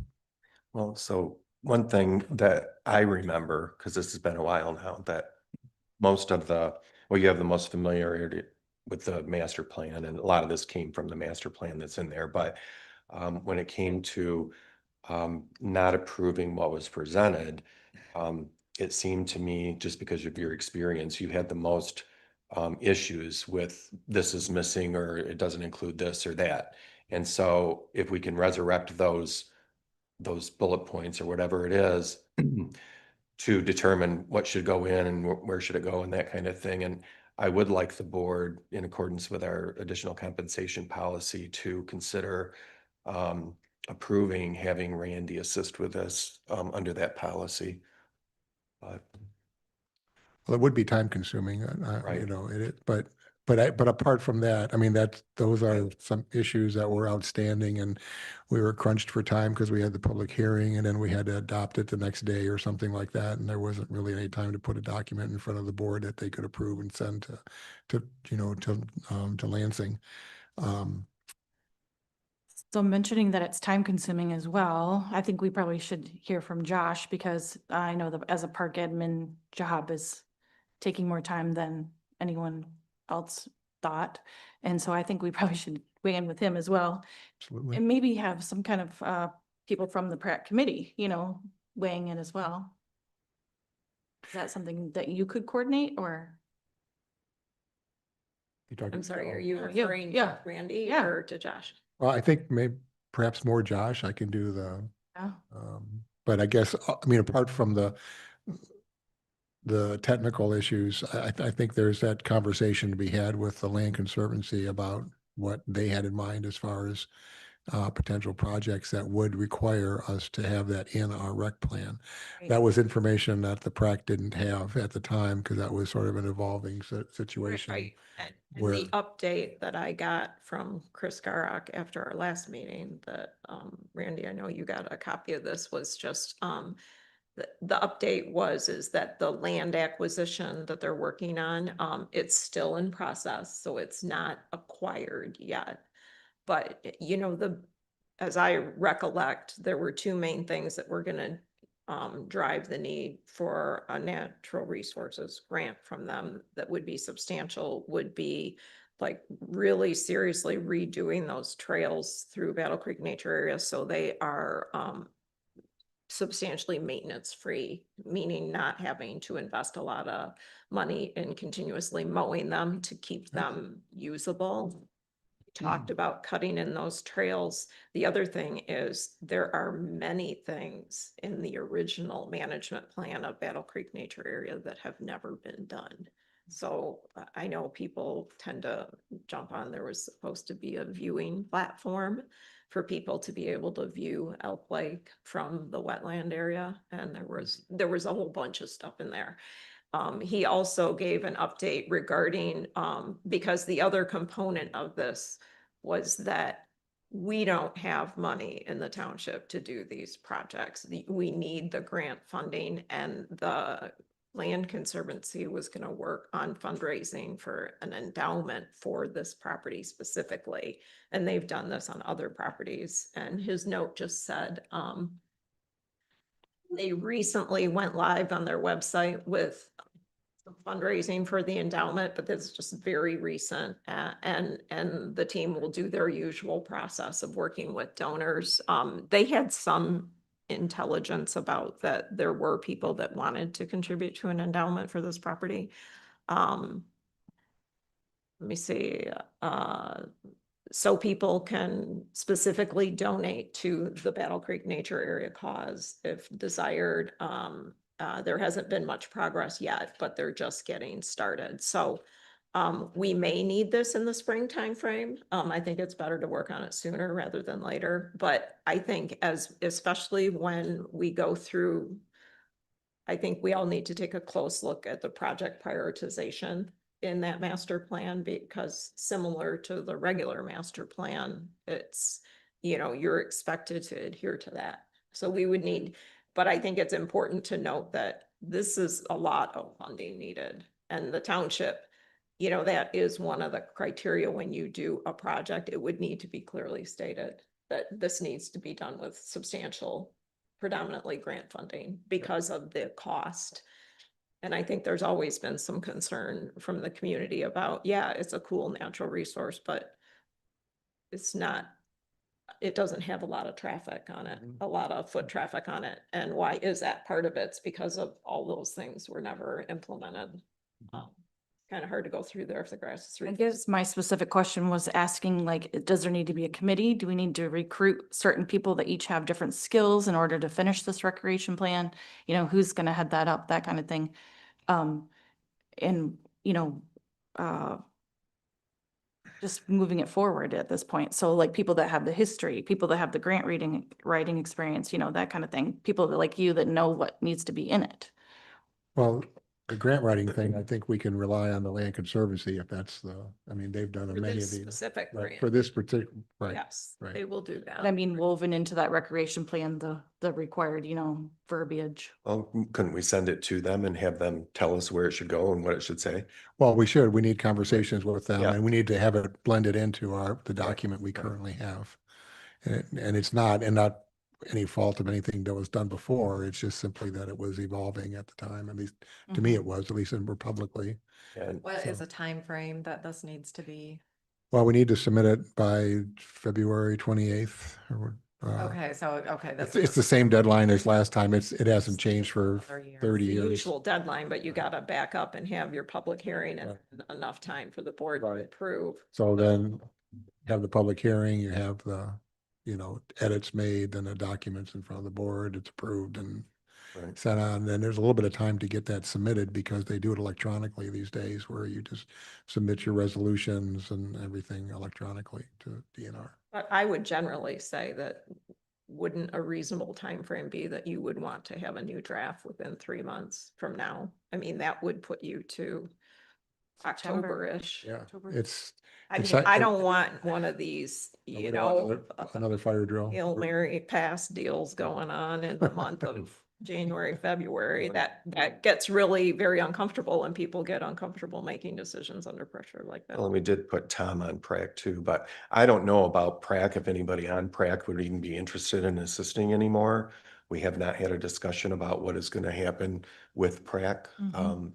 And we need to, at some point, have that discussion. I have some ideas what I would like to see, but I don't really want to kind of say, oh, now we need you.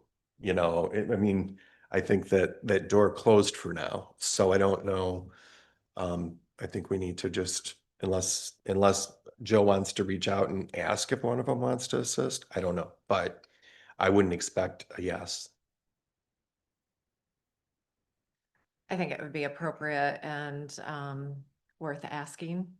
Because I haven't really talked to anybody in months. I don't know if anybody else has, so I don't really know where they're standing on what they would be willing to help with or not. I know that they're very passionate about the township and wanting to help, but at this point. I look at them in my mind, and we recently did it with the planning commission in the ROWG. That's what I would really like to see a group of people be for us when it's needed, when we're putting our 5-year capital plan together every year, when we're doing things like this, when, we have some maybe grant money to do something at a park, call this work group in, and they get paid a little stipend, not much, but call them in and assist the township. And that way, instead of being this standing board that has public meetings and all of this, Right. that's been a problem for years and years and years, not just our board, but prior boards. And I would like to embrace that passion that people have for the parks, but in a more structured way. I think the energy's got to be channeled. Yeah. So I think Josh wants to give Yeah. some input here. I mean, I've actually done one of these. This was part of, Okay. yes, it was 20 years ago. So it's obviously, I know it's been that long. But we did one of these for Midland. So I know a little bit, but I also have the resources through the college. Obviously, the time frame's not appropriate to reach out to the Parks Department and say, hey, can you have some students help you with a rec plan? I mean, now till February, but I could reach out and see if there is a handful of people that would be interested in helping between now and the end of that next semester. To Tim's point, I would, if I do help with this, I would love to have like that research group, not necessarily a prac, but a research group of people that channel information up. 'Cause I think what we have seen in the past is that that information doesn't get channeled up to a single point of contact. It gets channeled up to like it's decisions, then decisions, and then decisions. Where if I'm in charge of the program, maybe the people from prac are saying, hey, these are things we want to see in the park. I take that information and the data, I massage it into what you guys need or what the township needs. And then there's just one point of contact. And I think that that's where the disconnect continued to happen is there are just multiple people making decisions. Well, and I making, definitely do think that this is in the purview of the park administrator, especially like I'm looking to the future. I'm not looking just to myself. Like if I do continue to be park administrator in the coming years, then yes, I'll continue to do it. But if we hire somebody else out, I feel like that would be under their job description. That's why they're getting paid. So I feel like if we bypass that step, we're setting a precedent that that's not part of that person's job as well. So I'm not looking out for myself. I'm looking out for the position. And so I think that would be honestly, it's the most significant portion, I think, of that position, other than making sure Whitewater Township Park makes money. That park administrator, just like the fire chief, we're looking to the future. Like we shouldn't be looking at today and tomorrow and trying to solve tomorrow's problems. We should be solving 5 years from now's problems. And I think that that's where. So you're saying that that person should be the committee with the research committee, like a work group? Yeah. Yeah, very similar to what we're doing with the street capital improvement plan with the ROWG. Like that was a great conversation yesterday. And I think, I think that went a long ways in establishing a foundation. And I think that if we could have that with a research group for the parks and the public, I think we could probably knock it out of the park. No pun intended. So I know that a couple people have their irons in the fire here between Josh and Jill and Randy. Do you guys want to kind of work on this in the background and then come back and have a follow-up discussion with a recommendation like at our next meeting in July? Does that make sense? I can reach out to prac and just run this by them and just see what everybody's response is and then get back with you and we can just kind of go from there. Or I think we could get started on the project. I think we Yeah, should get started on the project and then involve if Yeah. we get started on the plan and then if we do decide that, hey, they want to help, then that's more hands on deck once we get the framework built out. Well, and I think you're like 75%, 80% of the way. yeah, there. there's, It's just, I mean, Getting over the like I hump. said, I'm concerned about making sure we have a good feel for a project prioritization, and I know Wendy had some comments, I know Randy had some other comments as well. But, So one I thing. don't think it's- From a mechanical standpoint, can we get the file from the graphic designer that was in InDesign? is it on OneDrive? Well, it says a PDF. Can we get the native file from them? Saved on OneDrive, yeah, as a PDF. You know, I don't know if I would assume it's the highest resolution or from No, the. but it was done in InDesign, a different program that created the PDF. So I need the InDesign file. Do you see what I mean? I mean, it's like when you take a document in Word and you make it a PDF. This was not in Word, it was in Can't something else. necessarily go backwards on it. Yeah. Yeah, So if. it's harder to anyway. So from the designer, you need it in what format? InDesign. As I can email it to you, the file format. Whatever software. Well, there's a couple, extension actually. is it in it? What we're missing is the pictures. I mean, a third of it was from the master plan, so I have all that, but what I don't have are the pictures that Pract included in there of their own. Well, and you may or may not want to use that company again, right? No, I To don't do think the we would. editing. That's what I was offering, a volunteer to Yeah, just you do, think it's not necessary. just do it. It'll be quicker and we can make our edits quicker and faster and. I do just want to make one more comment because I know Wendy brought up the question of just, bandwidth. Do I have the bandwidth? And I am busy. And I do realize that. And I know I have, a lot of irons in the fire with the park. So that is, obviously it is a concern, but like I said, I want to make sure that I'm looking ahead to the next position. Right? You guys asked me to do this job and I took this job on knowing that there's going to be projects like this that come up. I think it's very important that I have my hand in the project so that way I have an idea of, as I write grants and as I do things, what the plan is. Because if a bunch of people do it and then it's just essentially telling me what I need to do, but if I'm involved in the planning process, it could help me get my hands around the parks a little bit better. And what the public wants. So it's kind of why I wanted to be involved. If you, again, if you guys don't think I have the bandwidth to take the project on, by all means, that's fine. I guess I will help where needed, but. Well, I do know that when you need something done, you ask a busy person. You don't ask a person that has time on their hands because they're probably not going to do it. So anyway, I have confidence. Well, as long as it doesn't prevent you from responding to emergencies. Yeah, they are- that's the thing. Like I'm they're the still priority. Yeah, I'm still responding to emergencies. I'm still doing the reports. The fire EMS definitely take the cake, but And I do still want you to, continue working on that fire grant program. yep, We're planning to do quite a bit of that this year, right? So. yep. I've delegated some of that, so.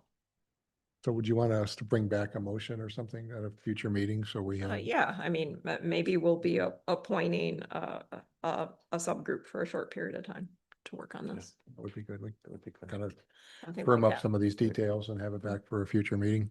Yeah. Okay, So can I go back to number 4? I got an update. sure, road speed signs. Right, so I got an email from, while I was sitting here, from Curtis at Wyndham Miller. And it's $1,299 for an additional location. So. Do you want to spend $2,600 to put 2 additional potential locations to move them to now? Or do we want to just pick a spot and make the decision and do it? And I personally think Skegamog Road has definitely a need, and I say that based on, I've been up and down there quite a lot in the last year to check on things with the paving projects out there.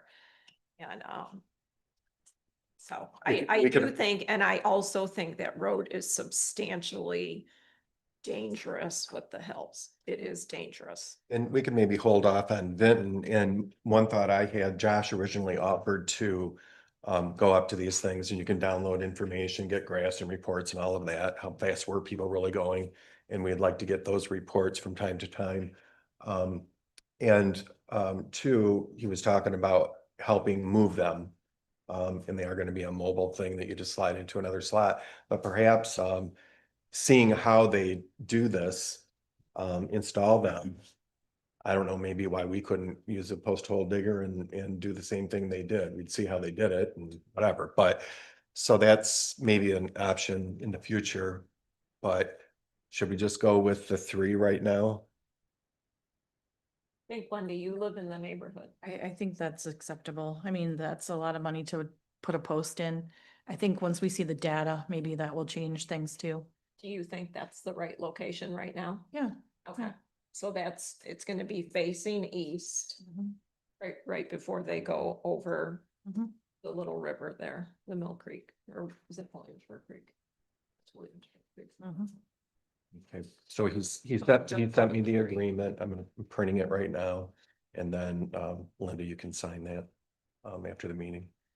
And I can get that in the You want purchase order the- to Or him. you want the PO updated? Both. Yeah, okay. Well, Right. yes, I Take guess care so. of it right after. Okay. All right, new business ambulance millage renewal. Okay, so we've got a rundown here. So our ambulance millage is expiring. So we need to have it renewed. So go ahead, Josh. Yep, so at the end of this year, our ambulance millage will expire.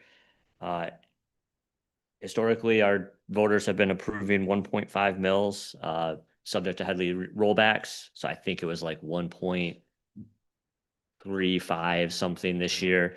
So it's continuously reducing as property values increase. So all I'm looking for is I was not able to find the 20. What was that election? So it's a 4-year millage. So 2021's election was not able to find that ballot language. I looked high and low and just, I must not have been looking in the correct place. You probably have it. I could have inquired there, but I didn't. So I gave what the last language was. I just pulled the values out, because obviously we have to put what the values, what we're going to collect in it. We had talked about doing a new millage and changing verbiage to say emergency services as opposed to ambulance, because it's inclusive of ambulance. What that means is the township, that this funding can only be used for ambulance services, not first response services like us responding to medical calls, only the ambulance. If we to change that from ambulance to emergency services, then we could, in theory, utilize some of that extra funds that we're not paying MMR to support payroll for fire department response to medical calls only. But in talking to township attorney, it was highly recommended that we just leave it alone. Just because that would be a whole new millage. This is a renewal millage. So the suggestion was leave it as is. This will go until 2029. And that is also when our contract with MMR expires as well. So it gives us that ability to then kind of do some research and planning as the next millage and the contract renewal are up. We can decide which direction we're going to go as a fire department and as EMS coverage for the township. So So I have an update. Yep, go ahead. So my understanding is to get this on the November ballot, we need it to the language to the county clerk by August 11. 12. So we should definitely have it on, maybe the next agenda. If you can find that language, but if you're talking about changing it to emergency services. I'm not, I was just Oh. giving, it was just education of like Oh, okay. something we could do. So what we budgeted, it is 1.5 mil, and what we budgeted, what we discussed during the budget was dropping it to asking for 1. Yep. But then in the next, what we budgeted, as for, revenue is we're only planning in December to charge 0.5 mils. Mhm. So you're recommending that we just do a straight up renewal and keep it at 1.5 and then every budget cycle decide how much less to charge, because we just have too much money in that fund. So Yeah, so what it is, and for the public that's gonna hear this, and for the public that's in the room, is we can levy a millage up to whatever the voted on millage was. we don't have to levy that amount. Right. So the millage might be for 1.5 mils. During the budget hearing process, we can say we're only going to levy 0.5 of that 1.5. The reason for the 1.5 is if, say, we do get a huge uptick in EMS response and we need to add a second ambulance, or the way the MMR contract's written, like we might have to buy an ambulance. There's things in the contract that allows us then the next fiscal year to move back up to 1.5 to get the funding to do whatever project we need to do. So I think it's safer to do a renewal at 1.5 or whatever it is with the rollbacks than it is just to go ask for a brand new millage at 1, because then we're putting ourselves behind if in 4 years we realize that EMS response is costing us more money and we have to go back to the voters and ask for more money. I think this gives you the most flexibility, right? And it's a straight renewal. Yep. So we should probably find if this is just a renewal of what we currently have, we probably should find the current language. Yeah. Wendy said she would find it. Yeah, and you probably, the amount you're talking about, we already have this year's taxable value. You have to say like in the first year, we'll collect Collect X amount of dollars. yeah. We just have to make that calculation. Yep. So, All right, so it sounds like we'll be bringing that back Yep, and I'll bring that back we'll have that at the next board at meeting the next meeting. Yeah, for approval. good. great, Cool. good. Thanks. All right, our last item on the agenda is discussion on meeting minutes. So this is the reason I put this in. There's been over the last few meetings, some discussion about meeting minutes and for many meetings actually. And I was talking with the attorney for MTA, and she sent me, we had a good long conversation about a lot of things, but she sent me a whole bunch of articles and training that she's done. And so I thought I'd put this in the minutes. So one thing, and this is kind of a question, there's a lot in here about the corrected minutes when we come to a meeting and we do a correction, even if it's clerical, that you have to like strike out what was changed, and then within 5 days you got to post it, but still keep what was the old stuff. Is that what we do? Okay, and is that the permanent approved? It always looks that way? Yep. Okay. So I'm wondering, why was this in a public meeting? What was the purpose of this? Well, let me finish. Okay, can I do it without being interrupted this time? So I've noticed over the last few months, or well, yeah, in the Elk Rapids News, our minutes just seem to include a lot of things that I don't think that they should include.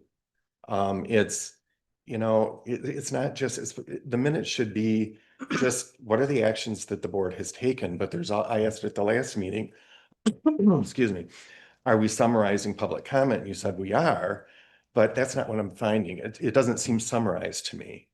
And some of the stuff that goes in the news, if you read that, I'd be like, I don't want to live in that township. It casts a negative light toward our township. And I think that we do good things. And so some examples of that. Let's see, the May 28 meeting. So under public comment, and that was one example. If you go to the very end of this presentation in your packet, and it's recommended by MTA actually that you don't list all this public comment, who said what, and you can't always vet that what they're saying is true. I mean, we don't research and find out, did this actually happen? Is this really true? But then when you see it in the minutes and maybe read it 2 years later, if it's in the minutes, yes, it was said at the meeting, but it gives it validity when you're putting it in the minutes as if the township supports what was being said, I suppose. But what they do with public comment is they just say public comment began at 6:40 p.m. Comments were received from 3 persons, entered at 7:50. And that's, public comment is required at these meetings by state law. They don't recommend that you have 2, but we can, and that was made a decision by a prior board. But it just, all the detail in the public comment shouldn't be in it. So the first public comment, and we're paying money to put this in the paper. This here is a synopsis, which you're allowed to do to save money. And it's a half page of the Elk Rapids News.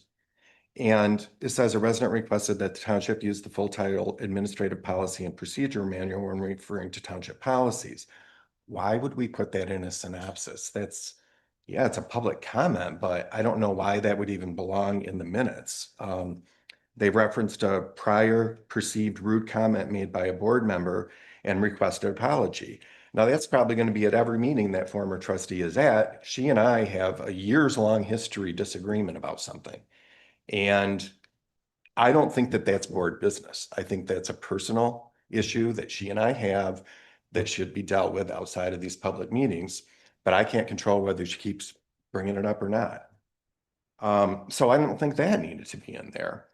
We had, a resident question the pending Bags partner lawsuit, concerns about discrepancies, availability. We haven't vetted that out. I mean, she has concerns about them, but I think it should just be, resident question or a recent lawsuit or whatever. But I think it should just be summarized more. And what I would ask, I know that with the synopsis that goes in the newspaper, that the clerk, I think it's kind of strange that they always say in whatever township does them that this is subject to approval by the board at the next meeting. But I think it's odd that we would publish something and be required by law to publish something that's not even board approved, because it's already in print, it's already read, and if you change it, someone's already read it anyway. So for some townships, that's required because this document from MTA says you must publish in the paper not more than 21 days after a meeting. So for people that meet monthly, they definitely have to do that. Right. I mean, right. that jumped out at me. I didn't realize this one. But one thing that and Wendy said this at a prior meeting that I don't remember what the issue was. Oh, it was why the special meeting minutes weren't ever put as a synopsis in, and I read in here, and it's all about you have to do it for a meeting within 21 days if you're over 116 million in taxable value, and I get that. But it seems too that I read when he made the comment, well, I only have to do it once a month. And I thought I read that in some of this stuff that she said. So that was in there and I think that was for general townships and I didn't. yeah, so I verified that.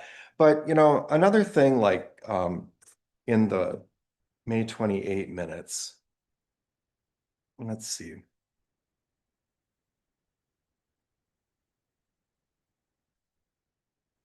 Okay, this one just I circled and I want to bring up. I wasn't at this meeting, but board discussion focused on release of confidential township information previously brought forward by a member of the public.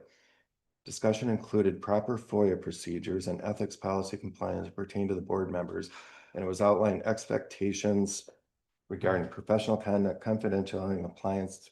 I don't even know why all that stuff would be in there. I mean, there are a lot of discussions that we have during these meetings, and to me, I just don't know why we're paying to take out a half-page ad and put that kind of stuff in our minutes. There's one in here that it was about audit progress report. That's all this was. And we put in there, the treasurer verbally reported ongoing reconciliation work, blah, blah, blah. That's fine. Clerk called point of order to return to the topic. Clerk clarified the agenda item was intended to address audit progress rather than reconciliation responsibilities discussion. And so this whole thing, I mean, yeah, that was a point of order and everything, but can't we just say, I mean, the treasurer and the clerk reported on the audit progress? Yeah, there was a lot of discussion back and forth, but to me, it seems like often when I'm reading the minutes, there's this finger pointing. There's, I mean, we've known for a year that, you blame her, she blames you, and this just, how many meetings we've had that go back and forth. And I just don't think I think we're all beyond that. I think we just need to move on. Okay, so how about some other people? Everybody's been listening to Tim's observations. What other observations or comments do the rest of you have? Well, first, are you done, Tim? Did you have more? I'll probably have more, but Okay. Well, I guess my comments are, I agree on this a lot. I mean, this has been a point that I have brought up numerous times, that I feel like the minutes are often weaponized and used and manipulated to point fingers at people and accuse people and assume things about people. And once that's published, it's out there, you know, whether it's true or whether it's not true, it's published. And that's what people read, that's what they remember. And as far as I know, we don't put the corrected version in the paper, do we? After we correct it, it's just posted online. So, I mean, nobody ever sees the correction. So I think that we need to use more care and more caution in what we're putting out there. And it needs to be a synopsis. It does not need to be a full recap of every word spoken. It's supposed to be a synopsis. Okay, Randy? Well, when I was reading the MTA stuff, I just was struck by the statement that you should just be reporting the facts. And that's really what it comes down to in the summaries and the minutes, and the extraneous information is not necessary. So I would rather see the minutes pared down to avoid that. Wendy? So obviously, putting this minutes PDF in the agenda. I have taken this class many times. I have talked to Catherine many times. I've talked to Judy Bigney, who does this class. Obviously, you see that in the PDF, the version that they consider what they would like is the one that I'm now using. So it does seem to me that I'm glad that people are educating yourself and trying to catch up with the point where I'm at. I would like to point out that no one has changed any minutes in many, many months, so you can't have too much problems with them. I feel like that this is a personal vendetta once again, to me. It is extremely hard to take 3 hours, 4 hours worth of just dialogue and make it neutral and keep it in to what happened at the meeting without trying to take out details that make it sound like things that didn't happen at the meeting or to remain neutral. The previous board actually put comments and things like that in their packets, so they had correspondence in their packets. So I've been trying to do a balance of having the public be heard and also let them be synopsis in the meeting minutes. Obviously, the 528 minutes were a little more extensive. I want people to be able to know what's going on in this township. I feel like that you are trying to say that public should not be heard in their comments. And I feel like that $100, $130 for a synopsis of minutes that give them more detail so they know what's going on is worth it. I also try very hard to keep this as a neutral ground, but I do not dictate what is said in a meeting. So if you're saying things at a meeting, then that's going to go in the minutes. So saying that I'm making it neutral or biased towards me, these meeting minutes actually have been what is happening in this meeting. And the Zoom can verify that. So that's always the thing that people can, revert back to. So obviously doing the best I can with what I have and what I'm given. I have Kay taking minutes, who is a very neutral person, and I'm taking what she has and making a synopsis of it. So if you have a problem with that, then, clarify the minutes in the future. Go ahead. And I appreciate everyone's support in the public that I've heard that they appreciate the minutes. So I guess I would say, I mean, I did find it educational to read the material.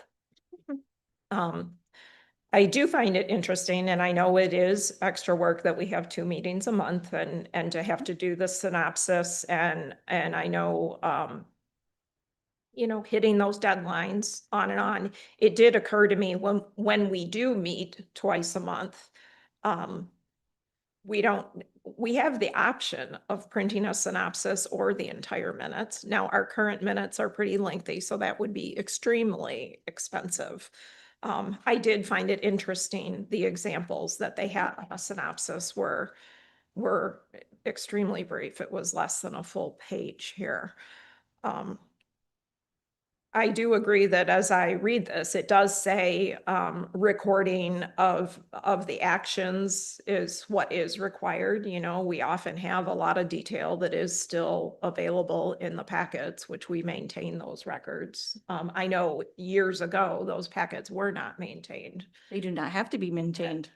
You did educate me on that just last week when we spoke, that they don't have to be maintained. So they're not an official record according to the state of Michigan, but I think anything we can do to, it seems to me there's an opportunity to reduce workload on this.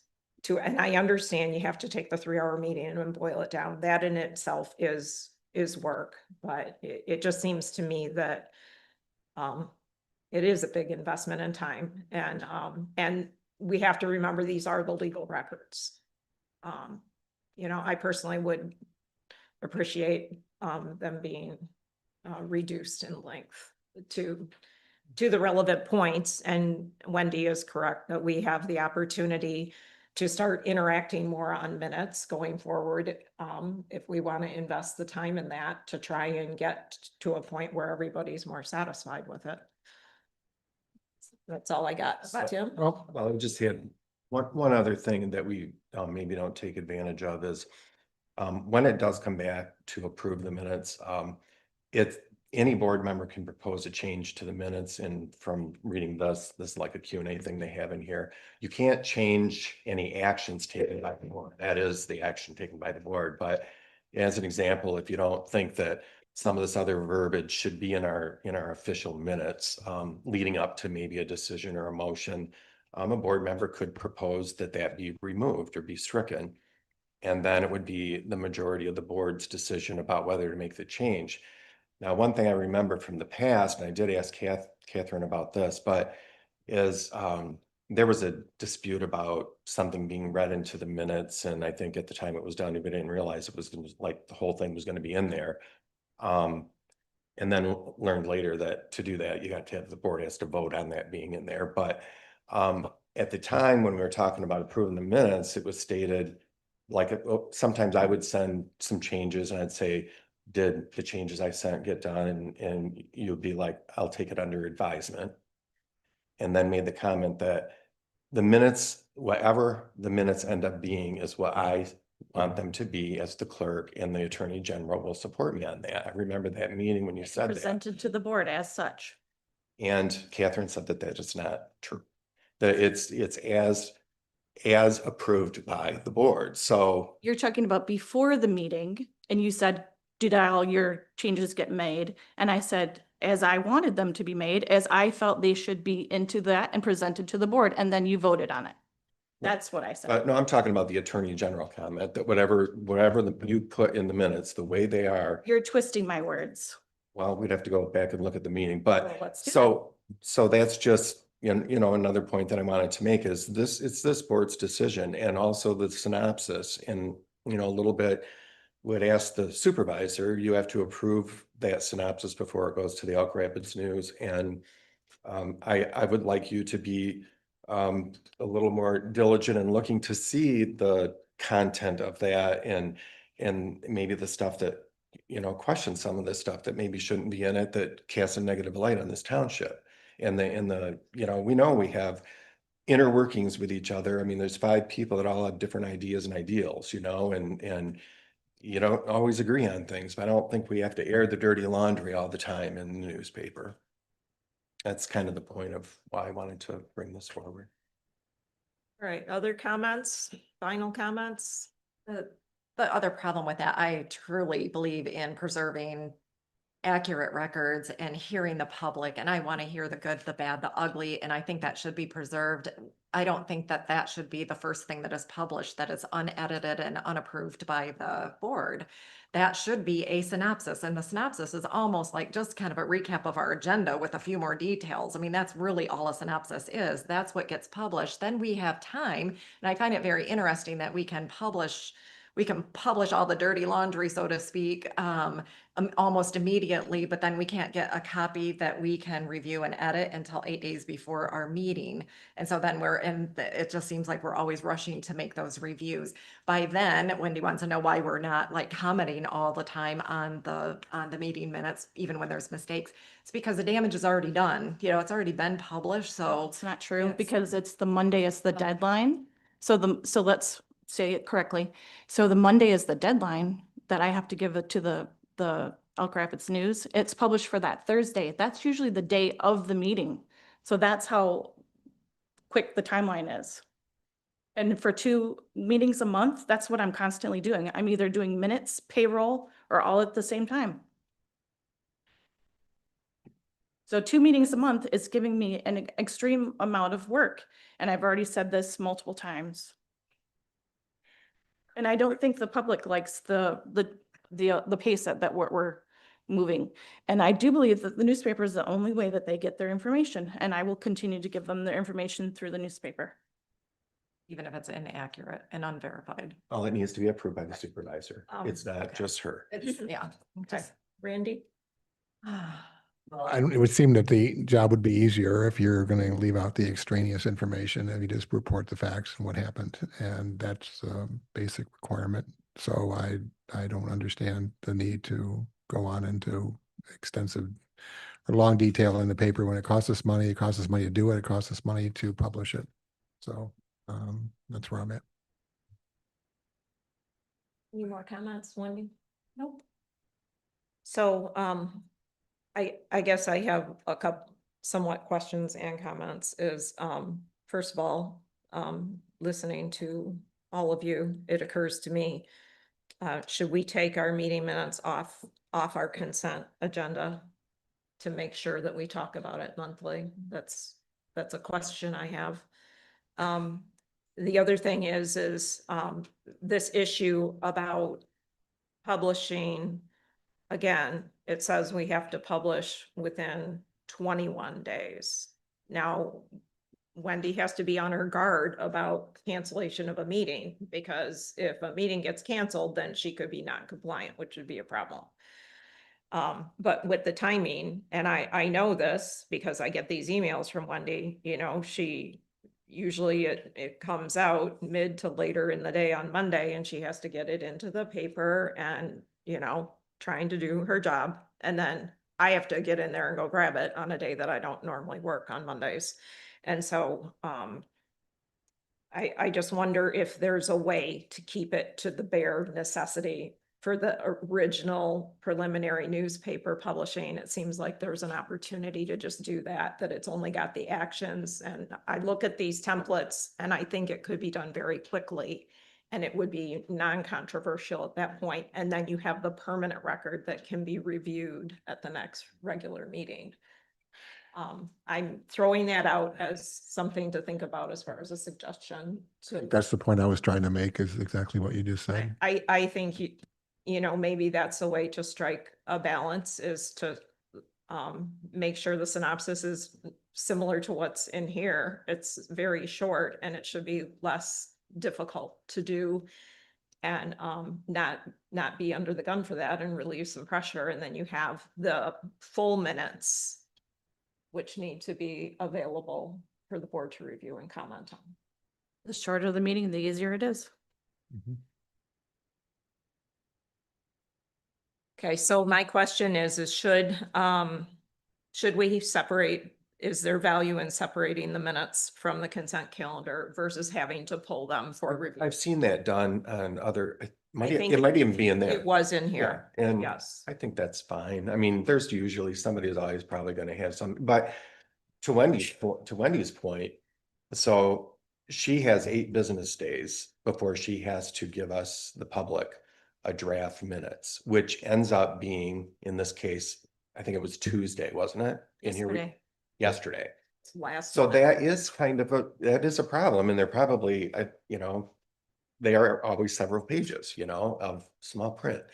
But so that is kind of an issue of having 2 meetings a month. The 21 days that you're talking about though, Linda, that's the requirement for publishing the synopsis. It's In the not. newspaper. Right. So is it, so So a what, newspaper does not, so it doesn't necessarily say a newspaper. It says publishing. So publishing could mean on the website, it could mean here, it could mean on the front board.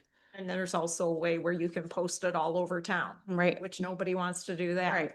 But we do have to either, I thought my understanding was when I read this, that as a general law township, we either have to post it around the community or do the newspaper, Mhm. one or the other. I certainly think the newspaper's easier, And it does, one thing in our, but she has 21 days. right. So one thing that now that the Elk Rapids News is delivered, I don't know about Island Lake, but it's delivered to the whole township now.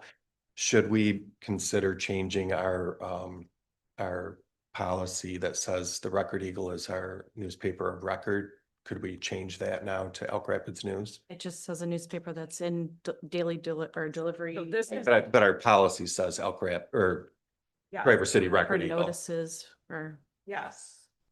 I mean, yes, possibly we should change the PMP manual. This is the law, the Right. state of Michigan oh, law. we added Elk Rapids News to the I thought we policy. did. Yeah. Did we change that? Okay. Well, we did Well, both, didn't yeah. we? We were doing both for a while so that Good. some people don't But- get the Record Eagle.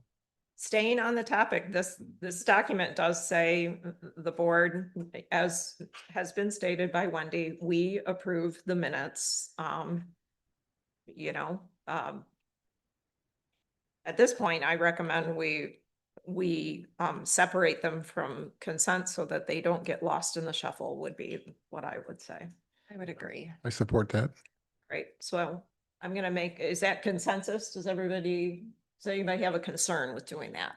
And I think what you're gonna make a motion on that, but I believe is that the next policy we were gonna be reviewing is 2.0, and that policy, maybe we come back to the next meeting with a change in that section number 2.4D meeting agenda. Because there's other parts of the agenda, I think that we would like to propose changing. Would that be something that we could do? Yes, but I would like to know whether we have consensus to just remove that from consent and we could make that change to our template, starting with our next meeting. Yeah. Does everybody agree with that? Yes, Yes. Yes. Anybody have a concern? no. Okay. All right, moving on. We're down to announcements. Next meeting is June 30th at Elk Rapids Village Governmental Center at 6 p.m. Are there any other board member announcements? I have an announcement. I just wanted everyone on the board and the public to know that the absentee ballots did go out on June 22nd, which was Monday. So if you didn't receive one by now, then you probably aren't on the permanent list. You had probably asked for a specific election in the past.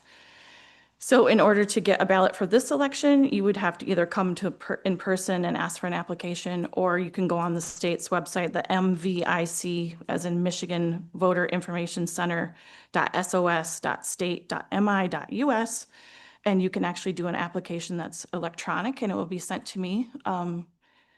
And then I can send you out one. I also did use Maple River for the ballots, so I got them to be sent at a bulk rate of 68.6 cents each instead of the $1.10 that it would have costed just for stamps.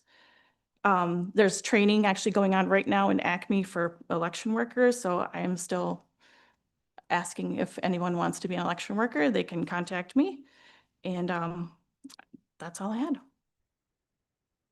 I have a quick announcement. Summer tax bills went to the printer on Tuesday, so they should be in everybody's mail box hopefully by the 30th, before July 1st. Okay. Everything went very smoothly. On that point, I wonder if we can get a better heads up that that's happening, because you sent out the email asking if there was anything that we wanted to add. It was like that day. It was, I know, I mean, I just figured everybody knew when tax bills go out, but it was just, I didn't think of even doing the back of the bill until that last minute, but I yes, think that that should should be give a you more board a heads up. Idea though, For not sure. someone, not adding it to the last minute. Well, I mean, there could have been some things that we could have added to that There's only like 2 lines. It's- Yeah, it was yeah, like you a don't- you don't two, get- 3 sentences, Yeah. you know, but last summer we had something about, You had the survey for the park. survey, yeah, so it was just, Yeah. you know, that's about how much room we have, it was just a one-liner. Well, But there's it was a- just, I was hoping to, you know, if anybody had anything important, we could. So there's a survey going on now, and that would have been, we could have, Well, Would be done by the time. my suggestion was putting the August election reminder on there, but whatever. Okay, we're down to public comment. Oh, I have a quick question, Linda. Typically, you have the next regular meeting listed under announcements as well. Would you like the July 9th meeting indicated here? Just have the special meeting on June 30. yeah, the reason I'm hesitating is I was gonna ask that question during board comments here about content for that meeting. So, I would hate to contradict myself 2 lines later, you know, if that makes sense. So I'd like to move on to public comment at this point. Does anybody have a public comment today? Okay, moving on to board comments or discussion. I have some quick, questions, notes here. We had the MERS presentation today. What kind of follow-up would the group like on that topic? Like, in what time frame would you like to follow up on that? Any thoughts on that? Go ahead, Tim. My wife and I both get MERS pensions. And so I appreciated when Wendy suggested that we kind of look at them and have them present what they do. And I have not had, from the whole time I worked at the city and then my wife working at the county, we've had no issues with MERS at all. I mean, they are just top notch. Like they said, they serve 85% of the municipalities in the state of Michigan. And I just think that having a streamlined one, you can have your part-time employees participate in the 457. Your full-time employee can as well, I suppose, participate in both. And I just think it would be very streamlined. And she did send me all of the resolutions that we would need to approve. And considering the fact that we have 4 prior employees that are eventually eligible for a pension when they turn the right age, I guess, but they take care of all that. And I just think in the employees will get the information, they'll have that period to opt out or move their money somewhere else. But with the issues that we've had over the past year and a half, I think, and the fees were really telling. I didn't see that until today. yeah, that was pretty dramatic, wasn't It it? is.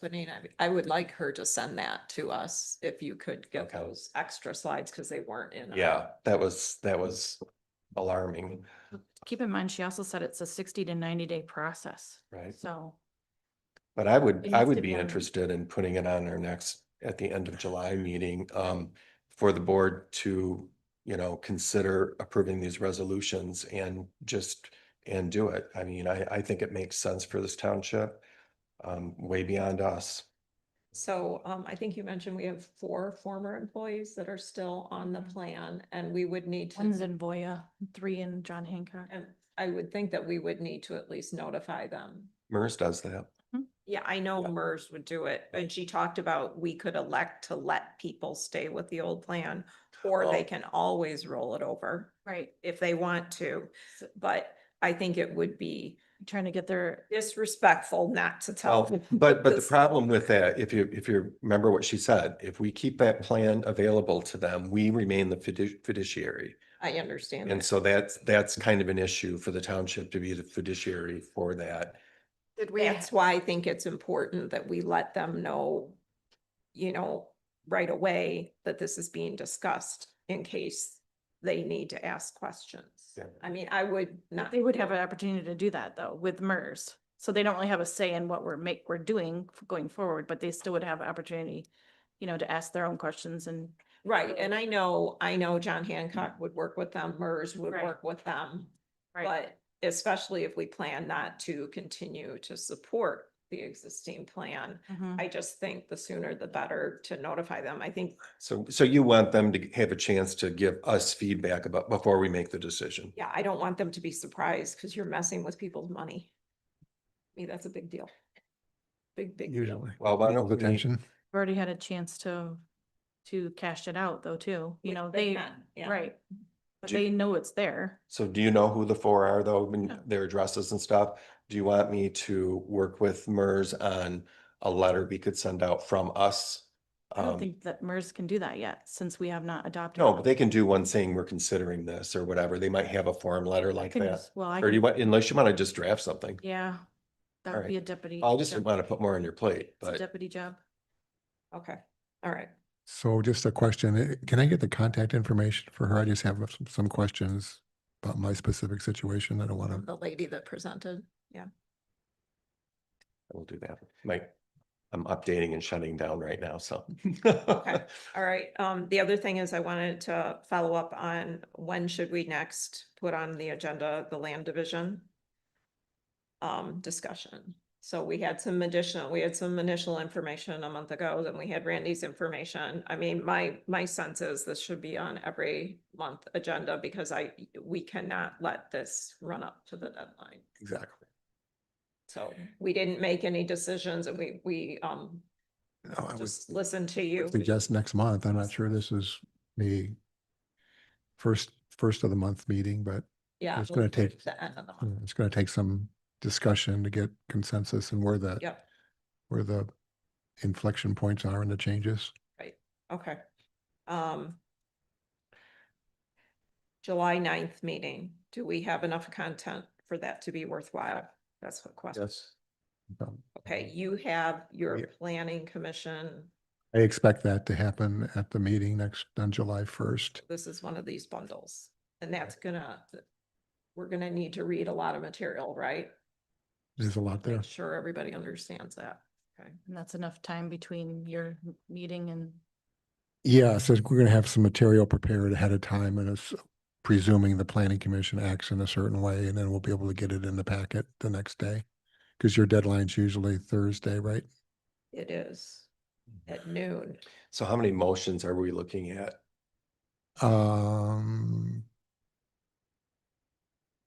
Potentially one, but it could be broken down into, if you would want to move forward with a piece of it. I'll have to think about that a little bit. Have you already had your public hearing? We on did, this? we Okay, did. so you've got all your public feedback documented. Yes. All right, are there other items? Well, you've got until next Thursday to give any other additional items for the agenda. But I know Well, that, do you want the MERS, fine. if we're gonna have that meeting, do you want the MERS on the 9th agenda? Or do you want to wait until the end of the month so you have time to notify? I think we should take time to just notify Okay. people. And as long as you can send out the additional information so people have the comparison information, I mean, I think that would be really Yeah. important to give that to the people too, to get those 2 extra slides. All right, I'm done with my comments. Does anybody else have any more? I don't. Okay, then I'll make a motion to adjourn. A second. The fight over the second. Milton seconded. And all in favor. Oh, and by the way, Kay, we just confirmed the July 9th, 6:30 meeting, just for your minutes. Okay, good. Tim, you said.